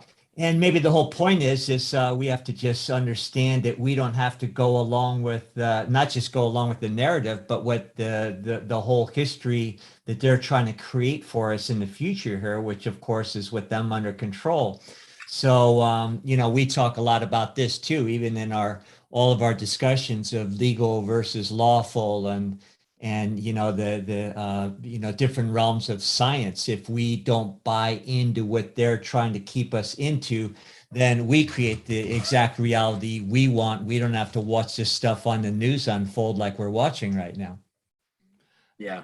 A classic analogy we always talk about is the frog, slowly boiling in the pot, so you don't realize the change as they move towards their impending demise. And that's the small edits to reality accomplish that, right? It's these micro edits that the black magicians are doing at CERN. I mean, I think there could be a connection with CERN because CERN, CERN isn't real science. It's literally occulted. It's like there's weird occult stuff going on there. And so these are the materialists trying everything in their power to do their dark magic to try to do things.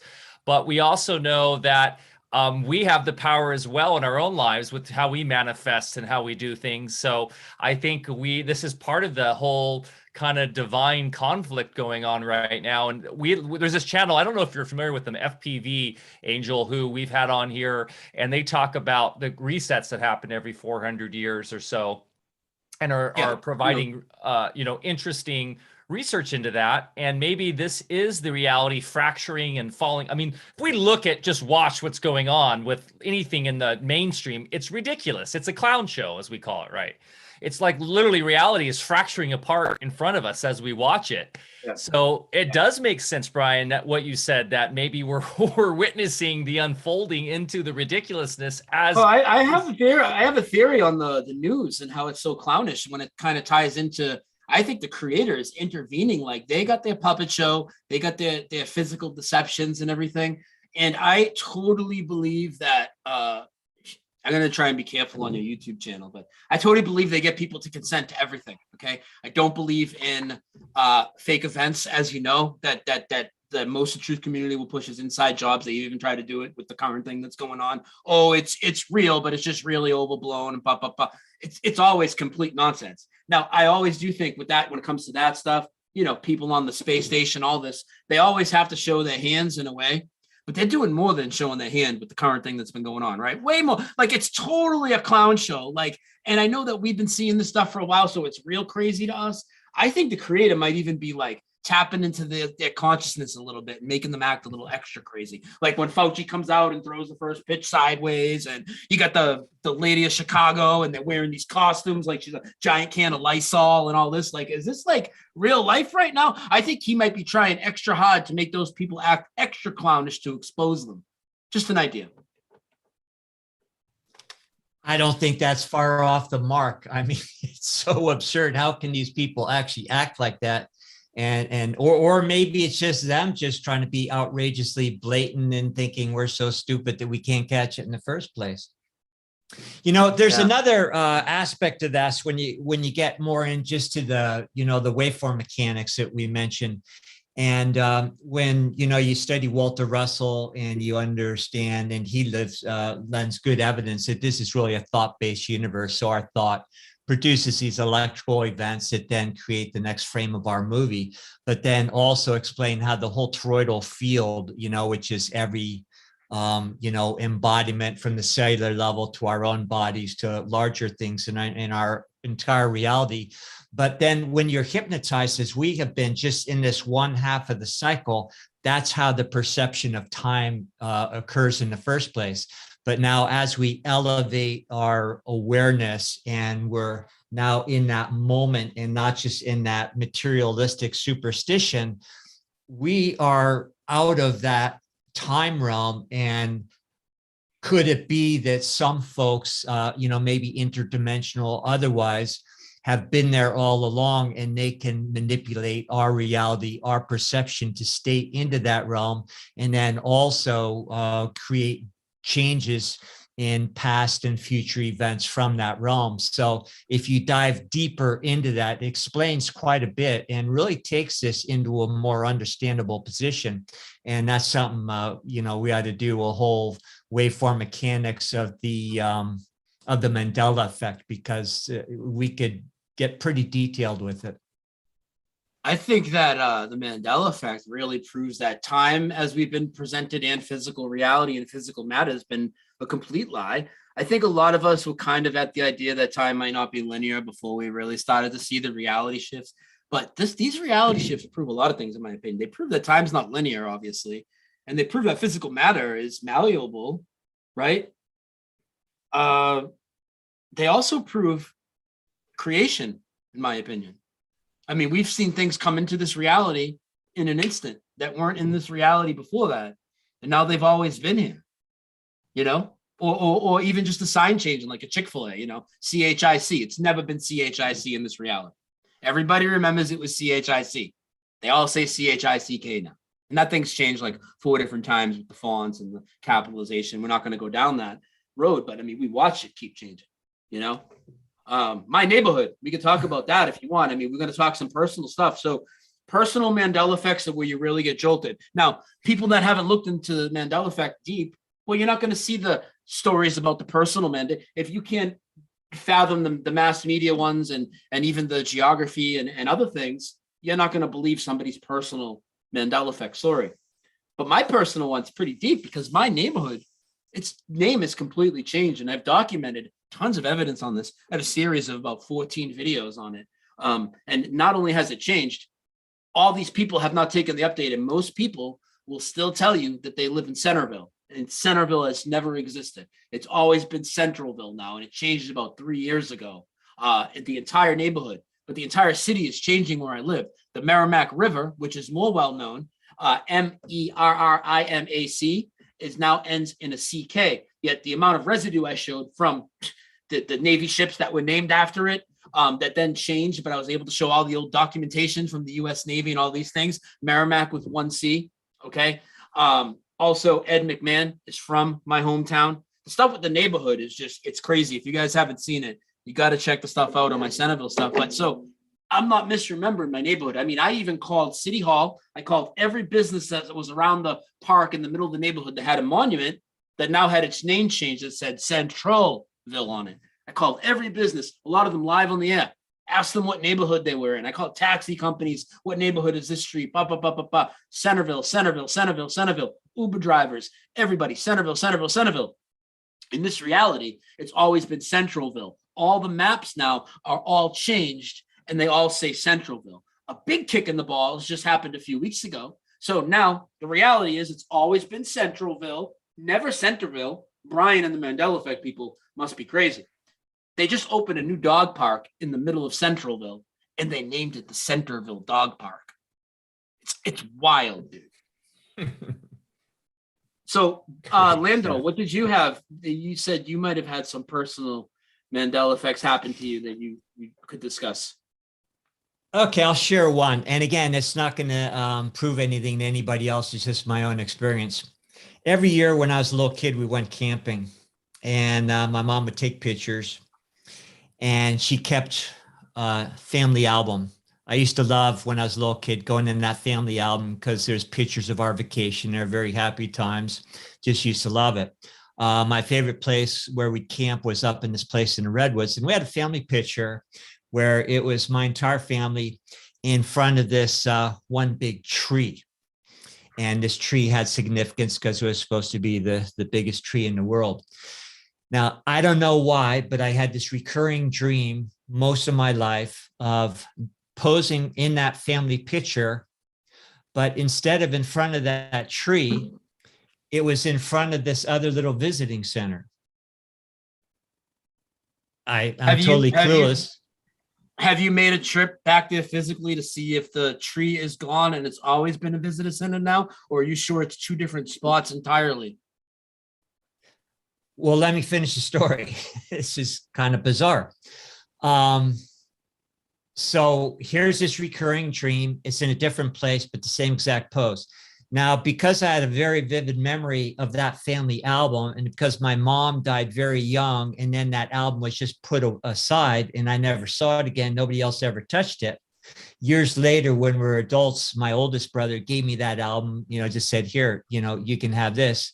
And I open up the album, and the family is posing in front of the little visitor center like I always had in my dream, and not in that front of the tree. Wow. You know, so Yeah. that always kind of tripped me out. Of course, it led me to question myself quite often. But it's like, no, when you're a kid, I don't care how old you are, your old memories never change. It's just the short-term memories can change the older you get. But I've got a pretty good memory. And because that was such a big thing, and it really connoted to me a lot of emotional content when my mom was still alive, and it was her thing. And then it was kind of like a treasure getting this album, and I opened it up and it's like, that's the picture in my dream, not the one that I used to look at over and over and over again when I was a kid. Very interesting. Yeah. Wild. Bizarre, yeah. believe it or not, but that's my experience. Yeah. And Wild it's, stuff. it's interesting because you start to question your own reality, right? It's like, did I really think that, remember that? Yeah. And what we're talking, the fundamental aspect of here is memory, and what is memory? And I was saying, it was a couple shows ago, time for me is memory, based on memory. Because like, if we don't have a memory of something, we don't remember the past, then time goes away for our own personal experience. So this Mandela stuff really causes us to start questioning our own selves, and because it's all, how else do we prove it? People are in the chat like, prove it. How about this right here? Yeah. Look at this. So Haas avocados in this reality has never existed. It's not HAAS. It's now HASS. Okay. I mean, almost anybody knows it was Haas, HAAS. Now it's HASS. Like I said, in German, that means to hate. Rudolf Haas is a German guy. Now his last name means to hate. Okay. Now, on top of that, looking for residue, that's what we do. We do tons of research, digging up the residual evidence. So again, with Mandela effects, right? If there's a change in something like a Bible, a Star Wars, a globe, right? Official versions will change, but people's drawings can remain. We showed the thinker earlier, right? Will Ferrell, you guys are familiar with the actor. He does a Saturday Night Live skit, and he's like, and he's posing naked for an art class, and he's like, I'll do the thinker. And he, like this, he's doing a parody. It remains the way it was. Almost all the official stuff always changes. Every once in a while, there's an exception. For some reason, with Volkswagen, C3PO, and Haas avocados, we've been able to find some unchanged original residue. Now, I have some in my possession. I'm going to tell you the story about it first. So I go online to look for Haas residue or whatever, and Kroger has listed this frozen brand of Haas avocados, HAAS, the way we remember, right? And it shows an image of a bag of it, right? So I click the link, and it tells you, we can't deliver this to your area. I tried to order it. So I put in somebody else's address that I know that I used to have stuff delivered to their house. We can't ship there either, right? And this is on the other side of the country. So I click again, and then it literally tells me this product doesn't exist. And it redirects me to the new spelling, HASS, and a picture of the bag, HASS. So what happened is I show people this on my show, and they decided, we'll go and help you out and investigate this on the ground. So one person went on one side of the country to a Kroger's and bought a bag of this frozen private selection Haas avocados. Sent me the picture. HASS, even though the advertisement online had it the old way, it was the new reality. But then somebody else went to another Kroger, and if Brian's misremembering and the Mandela effect isn't real, how do I have unchanged original physical evidence here of HAAS? We all know it was HAAS. Not only do I have this today, you can go to a Walmart, you can go to a Kroger's, I think Trader Joe's as well. I might be wrong. It might be Sprouts or another one of those ones like that. Definitely Kroger and Walmart. You can go there and buy, even though it'll say HASS on the display. If you buy a Haas avocado, their POS system has not updated yet. So their POS system still says HAAS when you buy it. If you auto check yourself out, I've done videos of this showing people scanning it at the register, and you can get a printed receipt for the way it used to be. Supposedly, I must have Walmart and Kroger's fallen for my psyop as well, Yeah.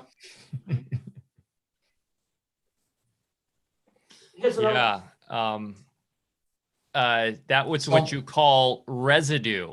Did we explain? I got another one. Did we explain residue, Brian? Did you officially explain it? Okay. Well, the residue is physical evidence that's usually not the official version of the change, okay? That's left over. Here's another one. So every Disney movie is Mandela Effect. Right off the bat, if you guys remember old Disney movies and you remember Tinkerbell flying over the castle and doing this at the beginning, it's never existed now. It's never existed. Pull out your own copies from the 80s or whatever. Like my mom, we used to have those plastic VHS cases. You'd snap them open and we'd watch all the Disney movies, right?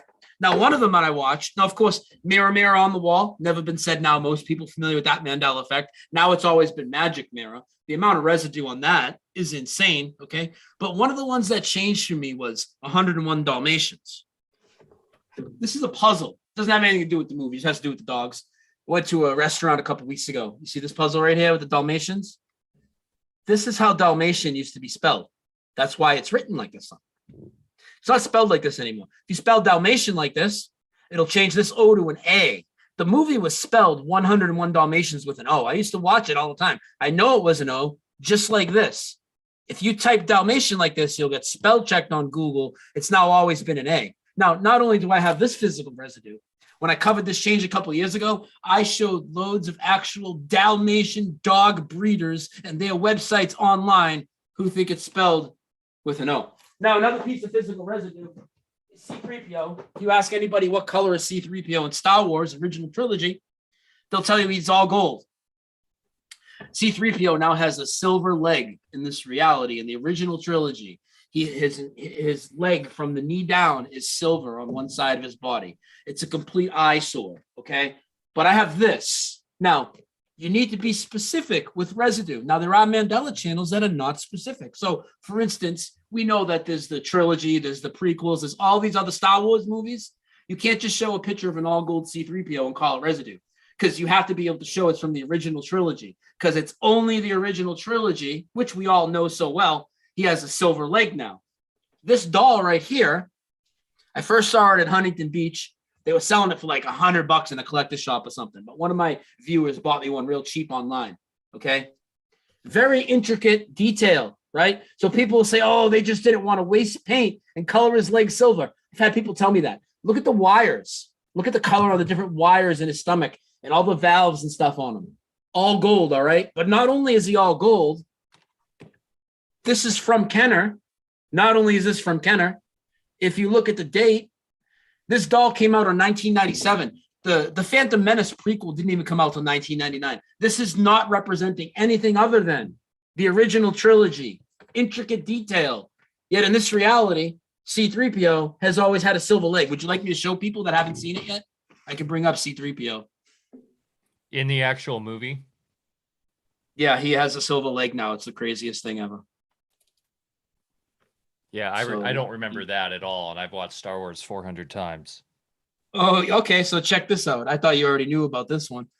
Well, I've heard about it, but I'm saying I don't remember that as a child at all. Watching this 100 times, that is a trip. Am I screen sharing? Yeah, so that's Return of the Jedi, right?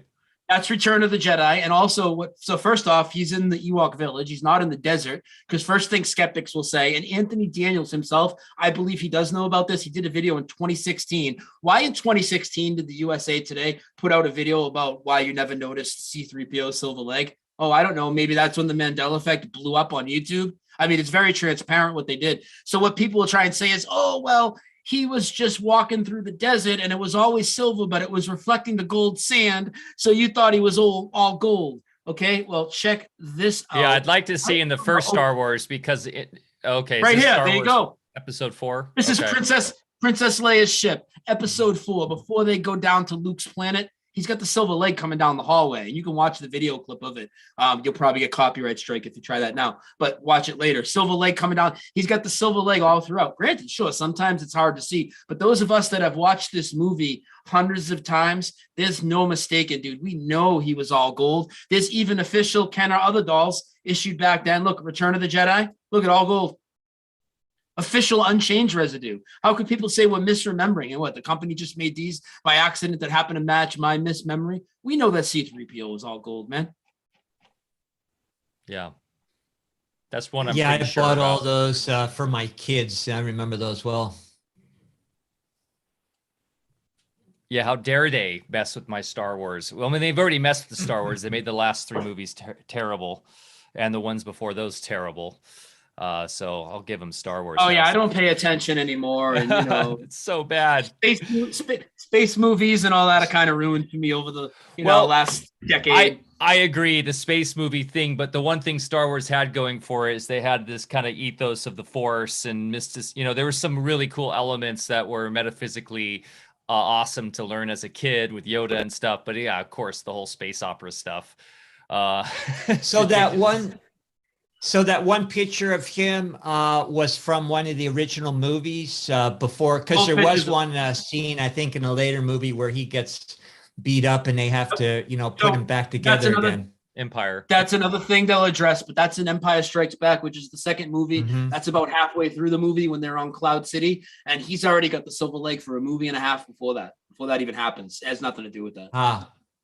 Interesting. And there's no backstory. There's actually no backstory. You can look through the whole Star Wars universe, the old books and all that. There is no backstory on why this guy has a silver leg either. So eventually C-3PO will be completely silver as they redact gold out of it. I mean, what's the point? I mean, what's the damn point? How about this? The lion and the lamb changed to the wolf, and now the golden calf is gone. Silver. Yeah. A message. They're running out of gold here. Yeah. What a trip. So I see somebody in the chat just wrote they changed it. So I am asking you about what? Bible changes, maps. Star Wars is literally like one of the most popular movies of all time, hands down. So many people not only have copies, have multiple copies. I challenge you to put in your copy because he's going to have a silver leg. I don't care how old your copy is and how long it's been in your house, period. Yeah. Put in the old VHS tape from the 1983. I still have that somewhere in my garage. Be interested to check. That's a trip. Yeah. Yeah, I've got Field of Dreams was one of my favorite all-time movies. I probably have the whole thing memorized, so I'm going to get my old original copy of that too. Oh, dude, that one's big, dude. It's going to creep you out because it's that creepy voice in the cornfield, and he's going to be like, if you build it, he will come. And you're going to be like, nah, dude, I'm out. You never said that. And the beautiful place in the neighborhood, that doesn't even make sense to the rhythm of the song. A beautiful place in this neighborhood that goes, it's like counter from the melody. Right? Well, it doesn't even... let's get into that. So that's a huge one, right? So that's one of the bigger ones. And basically everybody that makes Mandela Effect content, we've all made a Mr. Rogers video on that change because it's so big. So it went from a beautiful day in the neighborhood to a beautiful day in this neighborhood. Now, people are always going to say, oh, Mandela Effect isn't real. We must have been misremembered, even though you never, ever, when do you ever hear anybody saying it's a beautiful day in this neighborhood? Nobody. It's not even like a balance of like the two, right? It's just everybody would always saying it's a beautiful day in the neighborhood because that's what the song was. So not only did it change, right? The Mandela Effect changed it to this. They announced, whoa, there's going to be a Mr. Rogers movie. And then they announced, oh, Tom Hanks is going to be perfect, right? Because Tom Hanks has the most Mandela Effects already at this time, all right? He's super involved in it in whatever way. So now he's going to be Mr. Rogers. They didn't have a title for the movie. They were going to call it, they just had a few tentative titles. I'm not going to pretend to remember what they were. But when they announced the title of the movie, they put it on CNN. Big video. Sony Pictures announces the title of the Mr. Rogers movie, and it's named after the old theme song, and they leave a link to him coming through the door in an old TV show. They titled the Mr. Rogers movie, It's a Beautiful Day in the Neighborhood. Exactly what I'm telling you the lyrics used to be. They titled it that. And then you click the video, right? And he comes through the door and he says this, because all the videos retroactively changed in the past. Made no sense what they had on this site. And then that story gets deeper too. I'm telling you, Tom Hanks is a shifty dude. He's involved with some shifty things. There was actually a death on the set of that movie that a lot of people don't talk about. Somebody died on the set of the movie that went out on the balcony on the second floor to smoke a cigarette, supposedly fell to his death. Do you know who it was? It was the sound engineer. I mean, who would be the first person to notice that this is not right? Like, what's going on here? He's coming through the door and saying this. The title was the movie is the old theme song was now it's this. I'm a sound engineer. I listen to this stuff. You don't have to be a sound engineer to know that it's changed, right? But I think that guy might have got off. But there's so many musical changes. Queen, we are the champions of the world. It never says end of the world now, but we can show. This is what's interesting about the Mandela Effect. So official versions will change. I talked about Jewel earlier, who will save your soul. She now says, who will save your souls? But I can show you multiple live performances of her singing it the way it used to be, soul. Same thing with Queen. There's 2 performances at Wembley in 1985 and 1986 where they sing it the way that we remember. Now, people will want to come at me and say, oh, well, you guys just got it from the live version. I got it from the live 1986 Wembley version when I was like 8 years old and there was no YouTube. What are you talking about? I got it from hearing it on the radio all the time, the official version, in my uncle's car, the albums. Then when I got older, bars I went to, sporting events. Now it's completely gone. Anytime it's parodied on any show, though, of course, they say of the world. Other musical changes I think are big, too, like, for instance, the Mamas and the Papas, Californian Dreamin'. I get down on my knees and I began to pray. And now says I get down on my knees and I pretend to pray. Another one that's big for me is Nirvana. One of Nirvana's most known performances was the Unplugged performance on MTV. I was probably in 8th grade at the time, maybe 7th grade. Nirvana was huge. They sat there, they did this acoustic performance. It was one of the first MTV Unplugged. It was huge. Do you remember it, Mike? Of course, I saw it. I saw it when it happened. What color were the candles in the background? What color were the candles? Red, I think. They were white. They were white for me, and now they're all black. He's surrounded by black candles. Kurt Cobain surrounded by black candles. Looks ridiculous to me. Another band that's changed to me is Bell Biv DeVoe. If you guys are familiar with Bell Biv DeVoe. Bell. ABC, East Coast Family. Never skipped a beat. Yeah. Exactly. So you know them. Well, look at the spelling of it now. It's actually Bell spelled with 2 L's, like the regular word Bell, when it used to be 3 letters, B-E-L. We talked about B-L dash, but yeah, Bell Biv DeVoe was 1 L. Yeah, now there's 2 L's. If you look at Keenan Ivory Wayans, who used to be the executive producer of In Living Color, his name has changed. It was Keenan, K-E-E-N-A-N. It's now K-E-E-N-A-N. It was K-E-E-N-A-N, and now it's 3 E's. Same thing with the word cemetery. Lots of residue in this one. I remember cemetery, C-E-M-E-T-A-R-Y. Cemetery, same pattern. 2 E's and an A, changed to 3 E's. It's cemetery now. There's no A in cemetery. How about Bill Haley and the Comets? Bill Haley and the Comets is now Bill Haley and his Comets. Always been his Comets. And why did he name it Bill Haley and the Comets? Well, because like Haley's Comet, right? Well, Haley's Comet is now Halley's Comet with a short A and a double L. It doesn't even match Bill Haley and a single L long A. It doesn't even make any sense anymore. What's going to happen when our names start changing? It's like, wake up. People have said my name has changed. People said my name used to have 1 E in the last name, but I don't know. I don't know about, for me, obviously, I haven't seen that, I haven't seen that. Ask the Wayans brothers. It's like, dude, your name changed. Do you even know, bro? Oh my God. Weren't there some Beatles examples? I'm not sure. So, when I'm not sure, I kind of stay away from. I'm not sure about the Beatles examples. How about this? How about some famous historical things, right? How about the Gettysburg Address, right? 7 years ago, our forefathers. That's what it used to say. It's never said that now. Now he just says Abraham Lincoln, and in the written document, I've looked up the document, 7 years ago, our fathers, okay? Another big one, the Lindbergh baby in this reality was now found weeks after the kidnapping, and the guy was convicted. Yet everybody still makes jokes about how they're the Lindbergh baby because the Lindbergh baby was never found. In this reality, the Lindbergh baby was always found. This changes in 9/11. We're all 9/11 guys, right? Hey, do you remember what book George Bush was reading in the Florida classroom on 9/11? Yeah, it was upside down too, right? Or something. I'll give you a hint. It has to do with an animal. There's an animal name in it. Yeah, which one was it, Bear? I remember, but I don't right now. And I remember upside down. There's a lot of truth drops with that book too. I know that.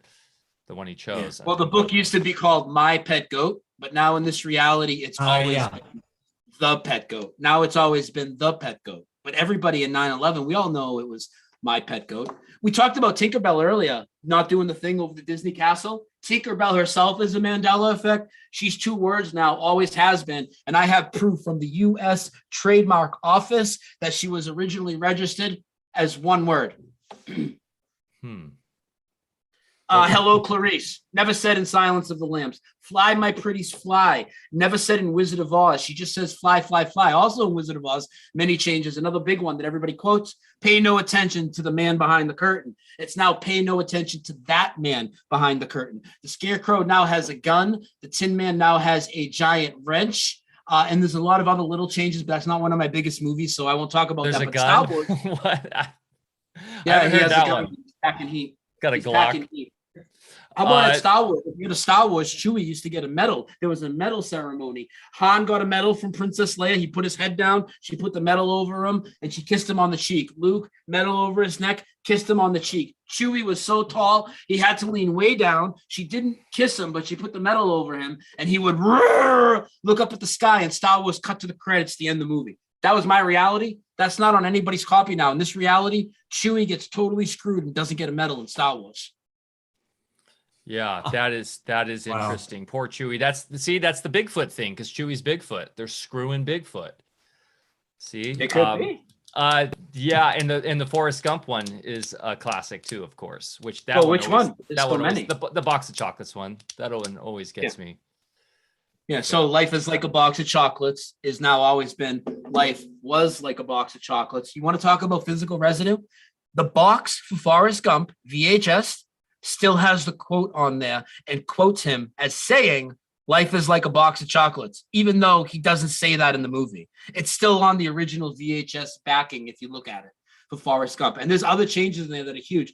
A big one for me is I may not be a smart man, but I know what love is. He doesn't say that now. Now he just says, I'm not a smart man, instead of I may not be a smart man.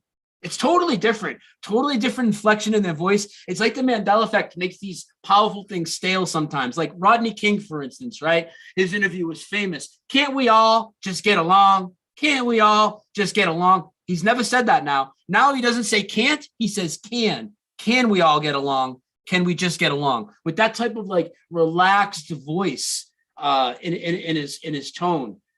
It's really weird. Brands that have changed that might be big for people, right? Jack Daniels. Take a look at Jack Daniels now. There's now an apostrophe between the L and the S. There was never a freaking apostrophe in Jack Daniels. The liquor Hypnotic doesn't have a Y in it anymore. It's never had a Y. It used to be HYP. Take a look at it. It goes right from the H to the P. We could talk brands like all day that have changed. Like there's just so many, like it goes on and on and on. But I know people want to hear about bigger stuff than that. But The Grinch Who Stole Christmas. I used to watch it all the time. The Grinch Who Stole Christmas has now always been How the Grinch Stole Christmas. It's never been The Grinch Who Stole Christmas. And I'm talking about the original animated one. You know, none of them have been called that. None of them have been called that. It's wild. To Brian, what is the biggest one for you in terms of like, because effect right now that you've seen recently, or that really is very dynamic and showing that, hey, maybe this is getting much bigger than just little apostrophes or brand tweaks? Well, I would have to say my personal biggest would be probably Black Tom and the Statue of Liberty and everything to do with it. But I mean, the changes to the earth would have to be right up there with it. The changes to the land masses. And there's a lot I haven't talked about, and I'm not a geography expert. Like I try and, I stick with what I really know. I don't want to mistakenly call something a Mandela effect if it's not, and we can all make that mistake, but I try and be on point as I can. But take a look at Italy on a map now, or on a globe. Italy was a standing boot. Now Italy is cocked back about 45 degrees like this. It has a high heel on it. It looks completely ridiculous. Also, Canada's like, there's just so much that has all these changes to it. And there's a lot of disinformation. The disinformation that comes out against us is nonstop. I get hit with multiple articles every day. Criminal Minds portrayed us as people that kidnap kids, kill their fathers, and bring severed heads off to a basement to switch timelines. It's wild, dude. And a lot of people, they just don't see it. And what I find frustrating is there's people in all these different movements of truth that will realize the media is out to bury us on everything, right? They're going to tell you live on a globe. They're going to tell you breathe on somebody. They're going to get sick. They're going to tell you 6 million, all these things that they're going to tell you. right? But they'll also tell you that Mandela effect is false memory. And then I'll see truthers running with that. And it's like, can you please do a little investigation into this? Can you be honest with yourself? Like, you guys have heard me say probably 200 Mandela effects today. Even if there's 30 of them that you think, oh, he's completely wrong. What about the 170 that you're like, you were sure with the way that I said that they used to be? Now it's on you to check in your own house. Check your Bible, check your Star Wars, check your board games for Monopoly. Doesn't matter if it's 100 years old. He's not going to have the monocle like we remember. But if you ask me what the biggest, most recognized Mandela effect that I think is a legit effect, I would say Ed McMahon, like, because I ask people when they call my show what their biggest Mandela effect is, biggest proof we don't live on a spinning space ball. I ask these type of questions all the time. And 50% of the time, probably, people will tell me Ed McMahon, because Ed McMahon not only has never worked for Publishers Clearinghouse in this reality. Now, we all remember he worked for them. We got the envelopes at our house. It had the outline of the Publishers Clearinghouse and his face. Both logos were on that yellowish, manila-ish type publisher. I remember the envelope. This is what it looked like. Remember what I told you. Ed McMahon's from my hometown. He lived there for 20 years growing up. Like, we know Ed McMahon worked for Publishers Clearinghouse in Lowell. Never mind, everybody in America knows anyways. We definitely know in Lowell where our biggest celebrity worked, right? Now, in this reality, it's always been a different company, American Family Publishing. Now, this is where the COG-D starts to set in on people. They want to throw away their experiences, their memories, things they've observed through their life. My journey has taught me to not do that, okay? Trust my instinct, trust my memory, trust my senses. People will tell you, oh, it's American Family Publishing. You must have been mixing up the companies. And I've seen some smart people and other things say, oh, well, maybe I was mixing up the smart companies. But here's the thing. You have the image seared in your brain of Ed McMahon going to people's doors with a giant check and balloons. He's never done that in this reality. He didn't do that for the other company. He's never gone to people's doors with a giant check and balloons. Are you willing to throw that memory away too and say nothing's happening? I'm just going to believe the Forbes article from over a decade ago that tells us it's all misremembering. And I'm just going to believe Google. This is what people do. They'll Google the new reality and make a Mandela Effect debunk video. It's like, Google says, no kidding, Google says that. Google's part of the physical matrix, and it updates in real time as these changes happen. So Ed McMahon's huge. The whole earth changing is huge. All the German attacks on American soil are huge for me. I don't spend so much time on the media or movie ones, but there are huge ones that of course I cover Star Wars and Wizard of Oz and Back to the Future and the biggest ones. And I do cover some brands like Stouffer's, Volkswagen. I have many videos because Volkswagen not only changed the logo, the spelling changed. I used to own a 1997 Volkswagen Jetta GT. It was the first brand new car that I bought, the second car that I owned. Right. And that car was Volkswagen, spelled wagon, W-A-G-O-N. And there were two spellings of Volkswagen. There was W-A-G-E-N, which was in Germany and maybe some other European countries I know about, but definitely in Germany. And when I used to look online to order car parts, because you would look at catalogs back then, the internet wasn't really a thing yet in 97, right? I mean, it was there, but it wasn't, So I'm looking and I go to order car parts. You would have to know, if you were ordering the American or the German, and you would be able to easily differentiate by the spelling. Now, in this reality, Volkswagen has always been spelled with what? Only the German spelling, E-N. You're not going to tell me that I'm misremembering trying to order car parts and knowing that there were two different spellings of the Volkswagen and knowing that my logo was like this, and now it's completely split apart. Yeah. Yeah, Nathan in chat reminded me about Sex in the City. I mean, that one, my wife back in the day, it was like one of the only shows she ever watched. They watched that show, and it was definitely Sex in the City. Now it's Sex and the City. It's like, it's funny, these little things, like these little edits of reality happening. For me, it just makes sense. These are micro edits that lead to a massive different timeline change over time. Wow. Yeah. So there you go. And the amount of residue on Volkswagen is insane. In fact, my friend Hugh TV, who has so you'll find when they do a real Volkswagen, original emblems usually change. These oversized large ones, they're usually parts of a movie prop. This Volkswagen bus is part of a movie. I forget which one because I have so many now, but it remains on these movie prop cars. But here's the crazy thing, just like with that C3PO that didn't change. My friend Hugh TV has a Volkswagen bus, and he still has 3 original VW logo hubcaps on it. They haven't changed for whatever reason. One time he got a flat tire, the hubcap fell off, they replaced it, and of course it has a new reality one on it.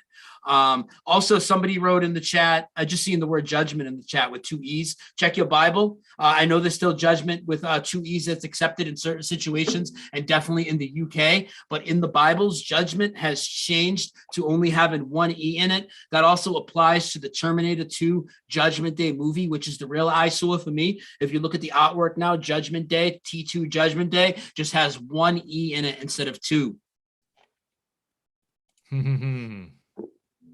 So there you go, So- guys. Lots of another thing too. So another thing too with this logo, right, with the split. So right when the current things that's going on now are kind of wrapping up in the world, right? So in the end of 2020, going into the Super Bowl era, they decided to do this they called it a socially distanced campaign, right? And they picked like 4 companies to socially distance their logo. They took the McDonald's arches, they spread them out, and they took this VW thing and they spread it out even further to like make it more absurd and basically laugh in our face. And you know what's interesting is that year in the Super Bowl, Volkswagen had an ad on the Super Bowl during the Super Bowl, and at the end it showed a Volkswagen car, but it was an animated car that flew across the screen, and then it flew into the front of the screen with the front of the car facing you, and it had an animated VW logo on it, and it didn't have the brake in it. On their own ad, dude. Yeah, fascinating. And yeah, and I was asked, how can these small edits lead to a timeline change? Well, one, I think they're rapidly expanding and increasing from some of the evidence that you've shown, Brian, but this is just my theory, in that these are just tiny edits that increase over time and lead to enough change where, boom, cosmically, all of a sudden we're on a different timeline or something where, like it is like a Philip K. Dick novel in that way.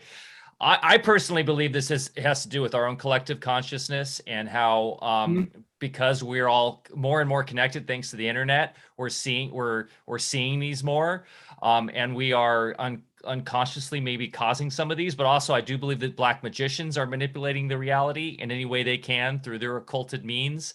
And I also believe, there's some tie-in with the creator matrix here, with the divine, and giving us hints that we have the power to change our reality whenever we want.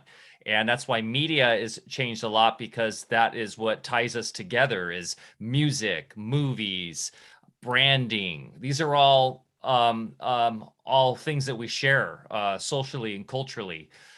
So things that we'll notice, but I think it'll be interesting to see, Brian, in the next few years. Is this going to expand and get more rapid and get larger and get more insane, crazy as we move forward? Yeah. I don't think it's slowing down at all. There's a reason also why traditional cultures always looked at their experience in more of an analogous fashion rather than literal. And, when we try to decode old scriptures and things from way back in different civilizations, they had a whole way of talking and not writing in literal sense. The Bible was like that. It was all in metaphors and things, because they understood, I believe, the world is much more fluid than what we've been led to believe, in that it's all these little parts that are cast in stone and nothing ever changes, which of course crystallizes us and our consciousness within that kind of perceptive reality.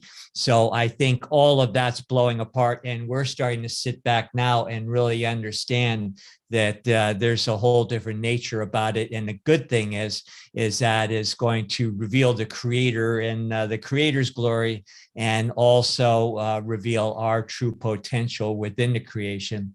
So hang on to your seats. I think this is only the beginning, and it's just kind of preparing us for what's just going to be natural, in that we're not in a fixed universe anymore. I do like the idea. These are hints that are showing us that reality is malleable, but we are the ones that decide the timeline, not some third party. Yeah. We are the ones in our own individual timelines. We decide through our conscious, direction of our mind and our emotions. So, I'm just playing with theories here, obviously. Like, I have no idea what's going on, but it's fun to have an open mind about it. Neither do I. And that's great to talk theories as long as we recognize that this is happening and it's indeed profound. And I know some people, I get real fired up. That might turn some people off or whatever, but it's like, dude, there's supernatural changes happening to our reality. Physical matter's being changed. Time's proven it's not linear. And whether you agree with, a majority of the effects or not, you can't honestly say that nothing's changing.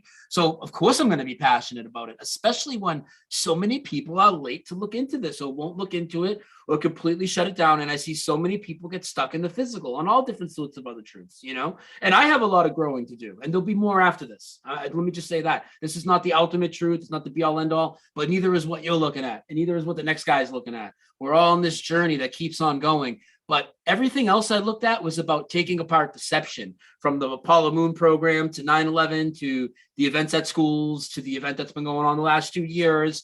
And this is something on a totally different level. This is about like decoding reality and how this place actually operates, not just what it is on the physical level. And all of it's important and it all ties together. And I would like to see a lot more great minds and hands on deck talking about it. That's why I really appreciate this type of conversation with you guys.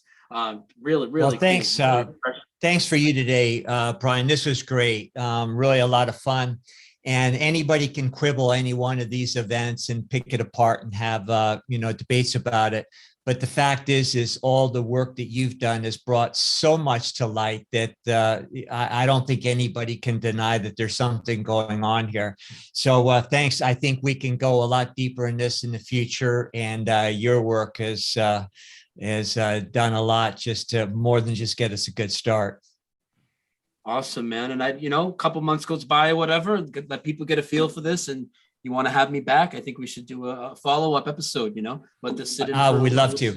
Yeah, that'd be fun. And I'll say this, one thing that I'll throw out to you guys is have community at hand with this knowledge and reflect on your reality. And as you see things change, it's all about having connection with other humans, because that's how we see this, is we have the collective memory, we hold on to the memory, and then as the reality shifts, we can remember that. And we won't feel so schizophrenic when we're separated and isolated, which is what the system is designed to do. We start to feel more schizophrenic, like, wow, is this just me? But that's why the Mandela Effect is so powerful, is because we have millions of people having these effects. So there's matching memories too. Matching like word for word in so many examples, like Joel Osteen, for instance. If Joel Osteen has always been Joel Osteen and the Mandela Effect people are all just wrong. And I've shown everybody in the freaking truth movement making videos about Joel Osteen and quoting his name all the time. Why would we all make the same exact mistake at the same spot in the same word and put the same exact wrong letter in it? That doesn't make any sense at all, to think that there's nothing behind this. Now, I'm not expecting you to jump and say, well, that's just definitely supernatural, but it's time to take a look. That's not normal. There's something to investigate here.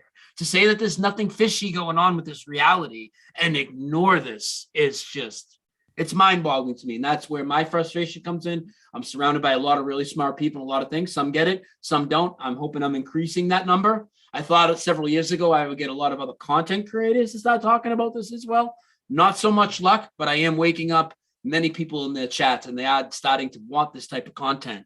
This is very important. So whether we think and I do agree with the collective consciousness stuff. In fact, that's something I used to talk about a little bit more in my earlier years of it. I know more lately I talk about being the creator, giving us clues. I think it's a combination of definitely most likely all of that. But whether you think it's Satan, parallel timelines, universes, new earth, old earth, whatever, as long as you recognize this is happening and it's very profound, we're on the same team. Can I tell you real quick before we go why I don't believe in some of the theories I don't? Yeah. Sure. We talked about residue, right? And we talked about incremental changes. So if it's time travel, I don't think that there would be residue left over everywhere in this reality, because with that time travel, you didn't come from this reality. If there was, so for instance, the thinker statue is a good example. It went like this, fist to forehead, then it went fist to chin, but then it spread its fingers under the chin. And then eventually the right elbow came over the left knee. That's like 4 changes, at least, to that we saw incrementally. So if there was one shift from one earth to the other, or we all jumped a timeline, we wouldn't see incremental changes. We would see it at once. Also, if we all jump timelines or one of those major events like that, we would see the exact same Mandela effects as each other. Granted, we both recognize that this is happening, but there's definitely ones that will sit on the other side of the fence of. So for me, we're all in one reality. This reality is malleable. And that's my take on it. And I do think most of it's coming from the creator. Some of it is probably our influence in this reality, which makes sense because they want to hold us down and make us think we don't have these abilities. They're so afraid of this coming out. Think of the potential we have. What if we can use this to like our advantage to change this realm? I mean, if we're manipulating the reality and changing things like Ed McMahon or whatever, what if we can harness that and focus that? Why not investigate this? Well, that's what Precisely. That's what this channel is all about. That's what Alfa Vedic's all about. We talk about the spirit science literally behind that, behind how we manifest our life through our own mind, our thought consciousness. So, hey, Brian, this has been awesome. Quickly let our community know how people can find you and follow you. And I'll put these links in the show links below too.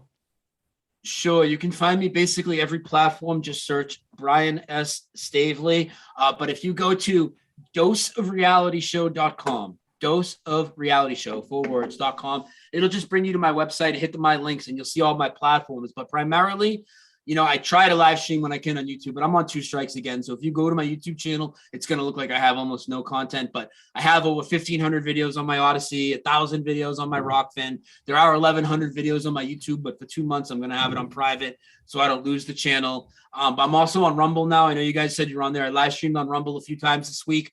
So Twitter, I'm also live streaming on Twitter, Facebook. I stopped doing DLive this week. I'm just done with it. I get no traffic over there. So I'm not doing DLive anymore. I'm doing Twitch, but basically YouTube, Rockfin, and now Rumble. You should be able to find me pretty easily, but just search my name, Brian S. Staveley.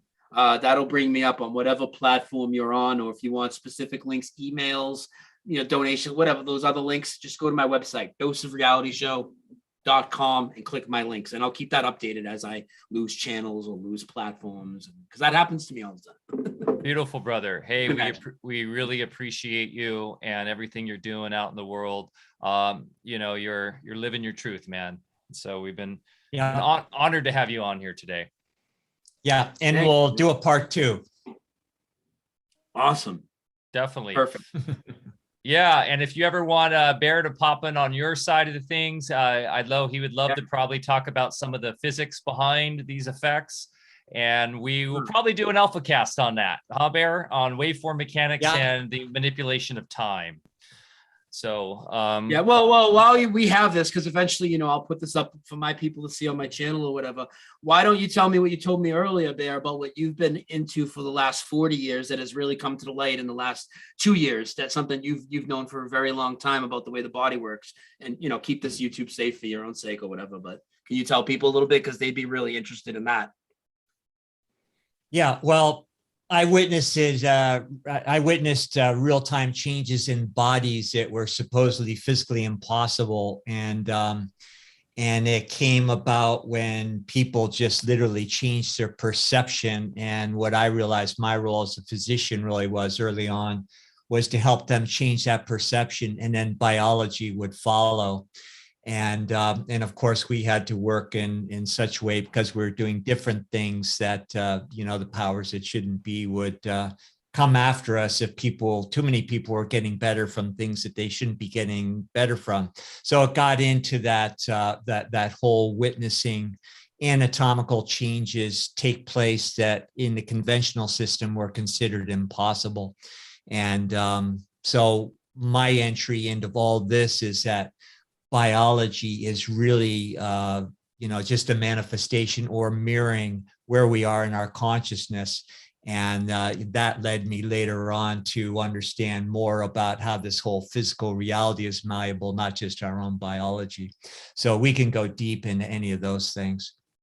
Well, you were also very, very early in the game to do with germ versus terrain, if you know what I mean, right? I mean, that's what.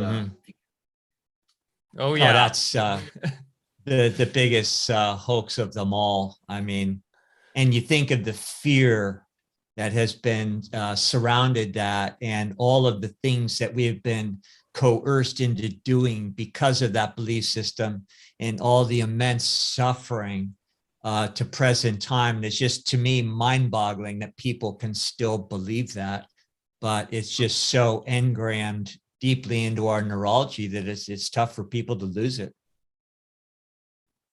Yep. Amazing how all the truth is unfolding in front of us like never before. We are living in magical times, I'll tell you. And I think that's what's causing a lot of these glitches. It's seeing the black cat walk in front of you twice. It's the reality nudging you. Hey, what do you think this really is? This is a mind construct we're in, and let's have fun with it. Let's play with it. Let's use it to our advantage. Let's do things like I work on goal setting and doing great gratitude journals. Every day I write the 10 things I'm grateful for in the day, and using these alchemical sciences to improve my life. And this stuff works. So I hope you guys really love this one like we did. This has been fantastic. We'll have Brian back on again. This is such a deep topic. We just scratched the surface. And hey, thanks again, Brian. If you guys resonated with this, please give us a like, a follow, a thumbs up, share with your friends and family. This really helps get the information out to more folks, as everyone knows somebody who's recently woken up to the greater truths of this reality. I think it's a magical time for that. So we are blessed. Thanks again, Brian. Hey, remember to get outside, get your feet in the ground, go plant something, go for a hike. Mother Nature is our best healer and teacher. And let's not forget that it's so simple. It's literally going out to the park in your city, or taking your kids up a trail. Do that every day if you can. And you'll start seeing more and more Mandela effects probably. Love you guys. And we'll see you next week. Cheers.